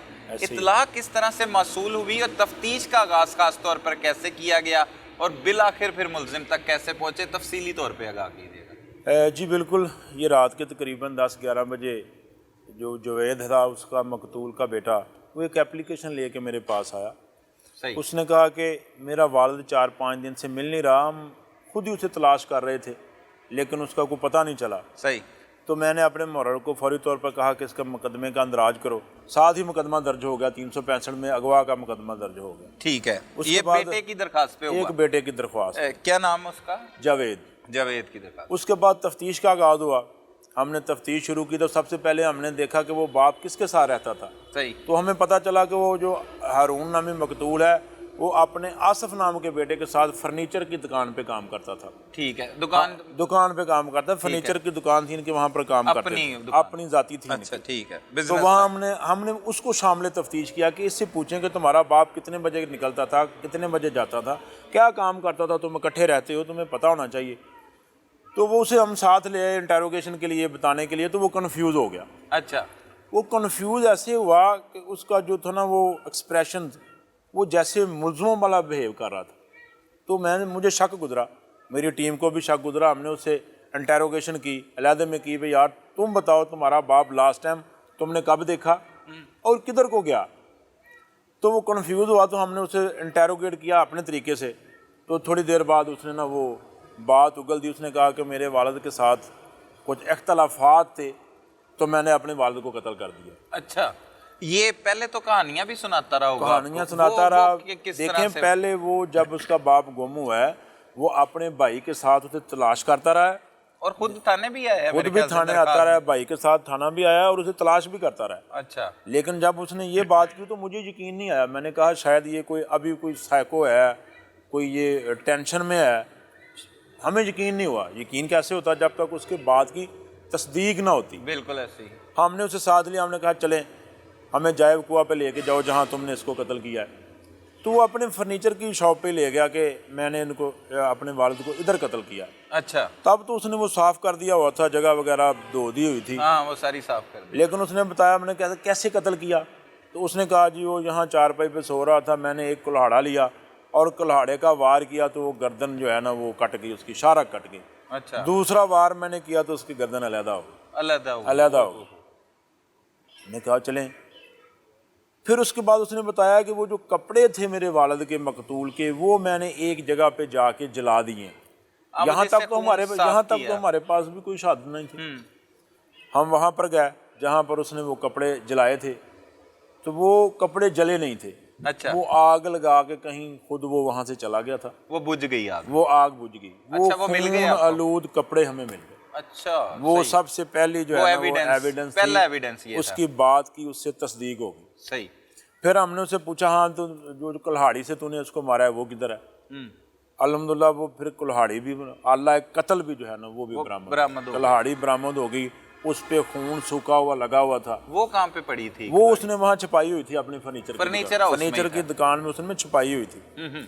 बात इससे आगे बढ़ी, फिर हमने कहा जो डेड बॉडी किधर गई? सही। उसने बोला कि वो मैंने बोरियों में 2 3 4 बोरियों में उसको जो है ना वो पहले जो कागज़ होता है, ये मोमी कागज़ जिसको बोलते हैं, प्लास्टिक का, कहता मैंने उसमें डाली ताकि वो खून जो था वो सिमटा था। हाँ, बिल्कुल। उसके बाद मैंने बोरियां 2 3 बोरियां डाली, उनका मुंह आगे से बंद किया, उठा के उसको रखा मोटरसाइकिल पे, और मैं जो है ना वो बड़ी नहर में फेंका। अच्छा, वो अपने बयान में जो हमें बता रहा है वो रिक्शे में लेके गया है, रिक्शा मोटरसाइकिल, पीछे उसके साइकिल भी बांध ली है। इसमें वो 2 3 बयान बदलता है। पहले हमने उससे पूछा तू अकेला तो उठा नहीं सकता? हाँ, वो कहता है रिक्शे वाले ने उठाया था। फिर वो कहता है कि रिक्शे वाले को ये नहीं कहता कि उसे पता है, वो कहता है कि मैंने 2 3 दफा जोर लगा के उसको ना थोड़ा सा ऊपर करके रख दिया था। अब रिक्शे वाले को, दूसरे को, तीसरे को नहीं पता। 2 बयान उसने बदले, बोला एक मोटरसाइकिल पे और रिक्शे पे, और ये यकीनन लेके रिक्शे पे गया है, अकेला उसको उठा नहीं सकता। और साइकिल कहता है साथ बांध ली थी। साथ बांध इस तरह से, क्योंकि मोटरसाइकिल रिक्शे वाले को नहीं पता इसमें क्या है। हाँ, उसने तो वो रूटीन का बोला, उसने पूछा भी वजनी है तो इसने कहा गंदुम है ये वो। उसने कहा ये नहर के किनारे है, मुझे छोड़ा उधर, उसने छोड़ दिया। वहाँ कहता है कि मैंने वो नहर में फेंक दिया। सही। वहाँ हमने उसी वक्त टीमें ली, 1122 को कॉल की, वो भी आए, सारे गोताखोर आए, वो बड़ी कोशिश की है, डेड बॉडी अभी मिली नहीं मिली। वो इसलिए कि उसने वो मैं भी कहता है कि उसमें कोई भारी चीज 3 4 बोरियों में बंद किया था। सही है। अच्छा, उसने डेड बॉडी के मजीद भी कत्ल करने के बाद टुकड़े किए जो डाला है उसने अंदर? जी बिल्कुल, ये वो खुद बयानी है कि मैंने वो बोरी में पूरा आता नहीं था, जैसे टांगों पे, गर्दन तो उसकी पहले अलहदा हो चुकी थी, तो उसमें बोरी में बंद करने के लिए उसने एडजस्ट करने के लिए जितना हो सका उसने फिर वो, अच्छा, वो भी किए हैं, बार किए हैं, टांगे टूंगे उसने वो बांध दिया। फिर उसने वो सारी सफाई की, सुथराई की, फिर उसके बाद उसने वो डिस्पोजल की। वो हम इतनी सफाकियत अपने सगे बाप के साथ, इस तरह का जुल्म और बर्बरियत, ये तो एक नई मिसाल कायम कर दी इसने। खून सफ़ेद हो गया जी। देखें, जिस बाप ने उसको पैदा किया, उसको पाला बड़ा किया, उसको एक बिजनेस दिया, वो फर्नीचर की दुकान पे काम कर रहा है, बिजनेस दिया, फिर इसके 5 बच्चे हैं, वो बच्चों के साथ भी, इसके बच्चों के साथ भी बड़ी मोहब्बत से पेश आता था। और जायदाद का भी तनाजा नहीं है, ये मकान कहता था पहले ही वालिद ने इसके नाम कर रखा था। ऐसी भी कोई चीजें है कि मेरी वालदा को मेरे वालिद ने कत्ल किया था, एक मेरी सिस्टर को इसने कत्ल किया था, अब मुझे खदशा था कि ये मेरे साथ कुछ करेगा। हाँ, ये कहानी उसने सुनाई है, कहानी भी सुनाई है। फिर कभी कहता है कि इसकी मेरी बीवी पे नज़र थी, लेकिन अब ये सारियाँ इसकी कहानियाँ हैं, कोई ऐसी मिसाल है नहीं। अच्छा, उसकी बीवी ने कोई ऐसा बयान नहीं दिया, उसके बाद कोई ऐसी कंप्लेन नहीं है थाना में जो उन्होंने अपने वालिद के खिलाफ की हो या उसकी बेगम ने कोई की हो कि ये मेरे अपनी गुफ्तगू में तो अपनी बीवी के हवाले से ये बता रहा था कि मेरी बीवी नाराज थी, वो कहती थी कि अपने बाप के साथ इस तरह का रवैया ना रखा करो। तो मतलब जो औरत ये कह रही है तो वो कैसे हो सकता है? ये ऐसी कोई बात नहीं है, बस इसके वालिद के साथ इख्तलाफात थे। मेरा ख्याल ये हमारी अपनी ऑब्जर्वेशन है ना, किसी बात पे इख्तलाफ हुआ, गुस्सा आ गया, और वो कह रहा है कि ये अरसा दराज से चल रहा था, ये नाफरमान था, वो अगर इससे बुरा भला कहते थे, और ये शराब का भी आदी है। अभी तो वो नशा नहीं करता, हमने उसका वो टेस्ट भी करवाया, नशा तो नहीं करता था, बिल्कुल ठीक, वो नहीं होशो-वाज में किया, वो बताता है ठीक है। हाँ, लेकिन शराब एक्टिव है, सारी चीज़ें मतलब उसकी हैं, लेकिन ये तो उसने सफाकी की है। अब इंशाल्लाह ताला इस केस को हम टेस्ट केस लेंगे, इंशाल्लाह इसको सजा दिलवाएंगे इसमें। अच्छा जमशेद साहब, अक्सर औकात ऐसा होता है कि जिसमें फैमिली मेम्बर ही कोई मुद्दई हो तो वो अपने भाई या खून के रिश्ते को कुछ अरसे बाद माफ़ कर देते हैं, लेकिन इसके लिए कोई ऐसे इकदाम किए गए हैं कि सफाक दरिंदे को माफ़ी ना मिल सके इसके किए कि इसे सज़ा ज़रूर मिले?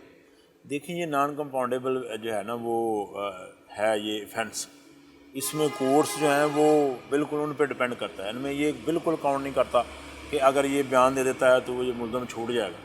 ये नहीं, वो मुद्दई अगर माफ कर देता है तो फिर तो मौजूद अदालत पे ये डिपेंड करता है कि एक वो 311 की दफा होती है जिसमें मुद्दई के पास इख्तियार खत्म हो जाता है कि इसे सजा जरूर मिलेगी, वो भी कोशिश कर रहे हैं अभी इस केस में। इन्वेस्टिगेशन चल रही है, इंशाल्लाह ताला हम देखेंगे कोई ये सारी चीज़ें ऐड हों ताकि इसको किसी जगह पे भी किसी किस्म का कोई रिलीफ ना मिले। जितना इसने सफाकी का काम किया है रिलीफ मिलना भी नहीं चाहिए इसे। इतनी बाप से नफरत की वजह क्या समझते हैं? क्योंकि आप इस केस को लेके चले हैं, इस्तफाक दरिंदे तक पहुंचे। उसका कहना था कि उसने अपने भाई को बताया है ये बात, और फिर उसके भाई ने पुलिस को इतला दी है। ये भी गलत बयानी से काम ले रहा है नहीं, ये ऐसी कोई बात नहीं है, वो किसी को नहीं उसने बताया। देखें, तफ्तीश अल्टीमेटली वहाँ से शुरू होनी थी जहाँ वो बंदा काम कर रहा है, जहाँ वो सोता है, जहाँ वो बैठता है। सही। तो वो तो इस बेटे के साथ ही उसका कारोबार था, और यही कह रहा है कि यहाँ से मेरा वालिद गया है और उसके बाद गायब हो गया। तो तफ्तीश का आगाज़ तो उस पॉइंट से ही होना था। तफ्तीश का आगाज, लेकिन कहता है 3-4 दिन बाद मुझे लगा है तो मैंने अपने भाई से जिक्र किया है इस बात का कि मेरे से ये कत्ल हो गया। फिर उसने पुलिस को बुलाया और नहीं, पुलिस ऐसी ने नहीं बात। मेरे पास तो वो रात को आए हैं, उन्होंने बोला है कि हमारा वालिद मिल नहीं रहा। सही। तो मैंने तो FIR कर दी, वो 365 की FIR। अगवा की FIR। जब अगवा की कोई भी FIR होती है तो उस पर पुलिस फौरी रिस्पॉन्ड करती है, क्योंकि अगवा डेफिनेटली एक क्राइम है, बड़ा सीरियस क्राइम है। देखना पड़ता है कि बंदे के साथ क्या हुआ।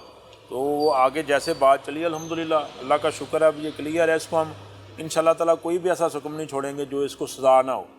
ये सारी इन्वेस्टिगेशन चल रही है, अफसरान भी इसको देख रहे हैं, मैं खुद भी इसको देख रहा हूँ। इंशाल्लाह ताला हम इसमें मुल्ज़म को किसी किस्म का कोई रिलीफ नहीं देंगे। अच्छा जमशेद साहब, इतने अरसा तैनातियाँ मुख्तलिफ थानों में रही, बतौर थानेदार भी आप ड्यूटी के फ़राइज़ सर अंजाम देते रहे। आपने ऐसे बहुत से पहले भी केसेस देखे होंगे, लेकिन इतनी नफरत के वालिद का सर जो है वो तन से जुदा कर देना, फिर उसकी लाश के टुकड़े करना, नहर में बहा देना, इसके पीछे वजूहात क्या लगती हैं? क्योंकि जो उसने हमें बताया, जो गुफ्तगू हुई, उसमें तो वो यही कहता है कि रोज़ रोज़ की लड़ाई की वजह से वो नफ़रत बढ़ती चली जा रही थी, लेकिन वो इसके लिए तो बेहतर था। मकान भी इसके नाम कर दिया, इसके बच्चों से भी प्यार करता था। एक शादी भी उसने की थी इसकी वालदा की वफ़ात के बाद, जो सतीली माँ भी है, उसका भी किरदार पूछा गया। वो भी कहता है कि वो लड़ाई में भी नहीं बोलती थी, उसका भी कोई ऐसा नहीं था कि जिसकी वजह से ये कोई ऐसा कदम उठाता। क्यों किया आखिर इसने ये सब? देखें, ये बात थोड़ी सी बताता है कि वो जो सतीली माँ है ना, उसके बच्चे और इसके बच्चे आपस में लड़ते थे। अच्छा, ये बात अच्छा, भी उसके उसने बच्चे बताई हैं। है, उसके बच्चे हैं, मे भी उसके पिछले खामन से बच्चे। सही। ठीक है, उसके और इसके बच्चे आपस वो में बेवा लड़ते थे। खातून थी पहले। हाँ, ऐसे ही है, उसके बच्चे लड़ते थे। इस तरह की कुछ घरेलू नाचाकियाँ थी जिसमें ये इसको वो अंदर ही अंदर ये अपने अंदर जहर इसके अंदर भर रहा था वालिद के खिलाफ ही। ठीक है, अब वो जो एक बात करता है वो साबित तो नहीं हुई, मे भी कि इन्हें के आस नहीं कि वो ऐसी बात हो भी। जो ये अपनी बेगम वाली बात करता है कि वो मेरी बेगम जो है ये वो हमारे भी साथ ऐसे- नहीं, इसने ये आपके गुफ्तगू साथ की। नहीं की, हाँ। इसने मेरे साथ इसने ये की थी। अच्छा, ये बात मेरे की। साथ इसने ये की थी, क्योंकि देखें जिस गरज के साथ और जिस उसने वहशियाना तरीके शिद्दत के साथ, शिद्दत के साथ। अमूमन ये इस तरह के केसों में होता है। आप देखेंगे जब भी किसी गैरत का कोई भी अंसर आएगा ना, तो वहाँ पर वो जो है ना वो शिद्दत बढ़ शिद्दत जाती। होगी। हाँ। हमेशा इस तरह का कत्ल आप देखेंगे कि वो गैरत के नाम पे होगा, या इस तरह से कोई मतलब वो आंसर भी पॉसिबल है। इंशाल्लाह अभी इंटेरोगेशन चल रही है, उसको हम क्लियर करेंगे। लेकिन मकतूल के बारे में भी आपने छानबीन की होगी, उसकी रिप्यूट के बारे में क्या मतलब पता लगा? जो था ना मकतूल, वो बुजुर्ग था, कितनी उम्र था? इससे पहले रिसेंटली अभी उसका हम रिकॉर्ड चेक कर रहे हैं, ये बात कल ही सामने आई है कि मे बी वो इससे पहले वो भी जेल काट चुका है 302 के केसेस। अच्छा, ये इसके बेटे ने, इसी ने इंकशाफ किया। अभी हम उसका रिकॉर्ड जो है ना वो देख रहे हैं। देख रहे हैं अगर उसका क्रिमिनल रिकॉर्ड इस तरह का कोई मिलता है कि उसने कहीं दुश्मनाई में कोई कत्ल किया हो और वो जेल में गया हो, ये इसी ने रात को बताया। इससे पहले हमने हमारे नोटिस में ये बात नहीं थी। सही है, हमने उस पर छानबीन भी नहीं कही। ये रात को इसने बताया, मुल्ज़म नहीं बतलाया कि मेरा वाला जो है उसने कबल अजी आज से 5-10 साल 15 साल पहले जो है ना वो कत्ल किए थे, जिसमें वो जेल में भी रहा।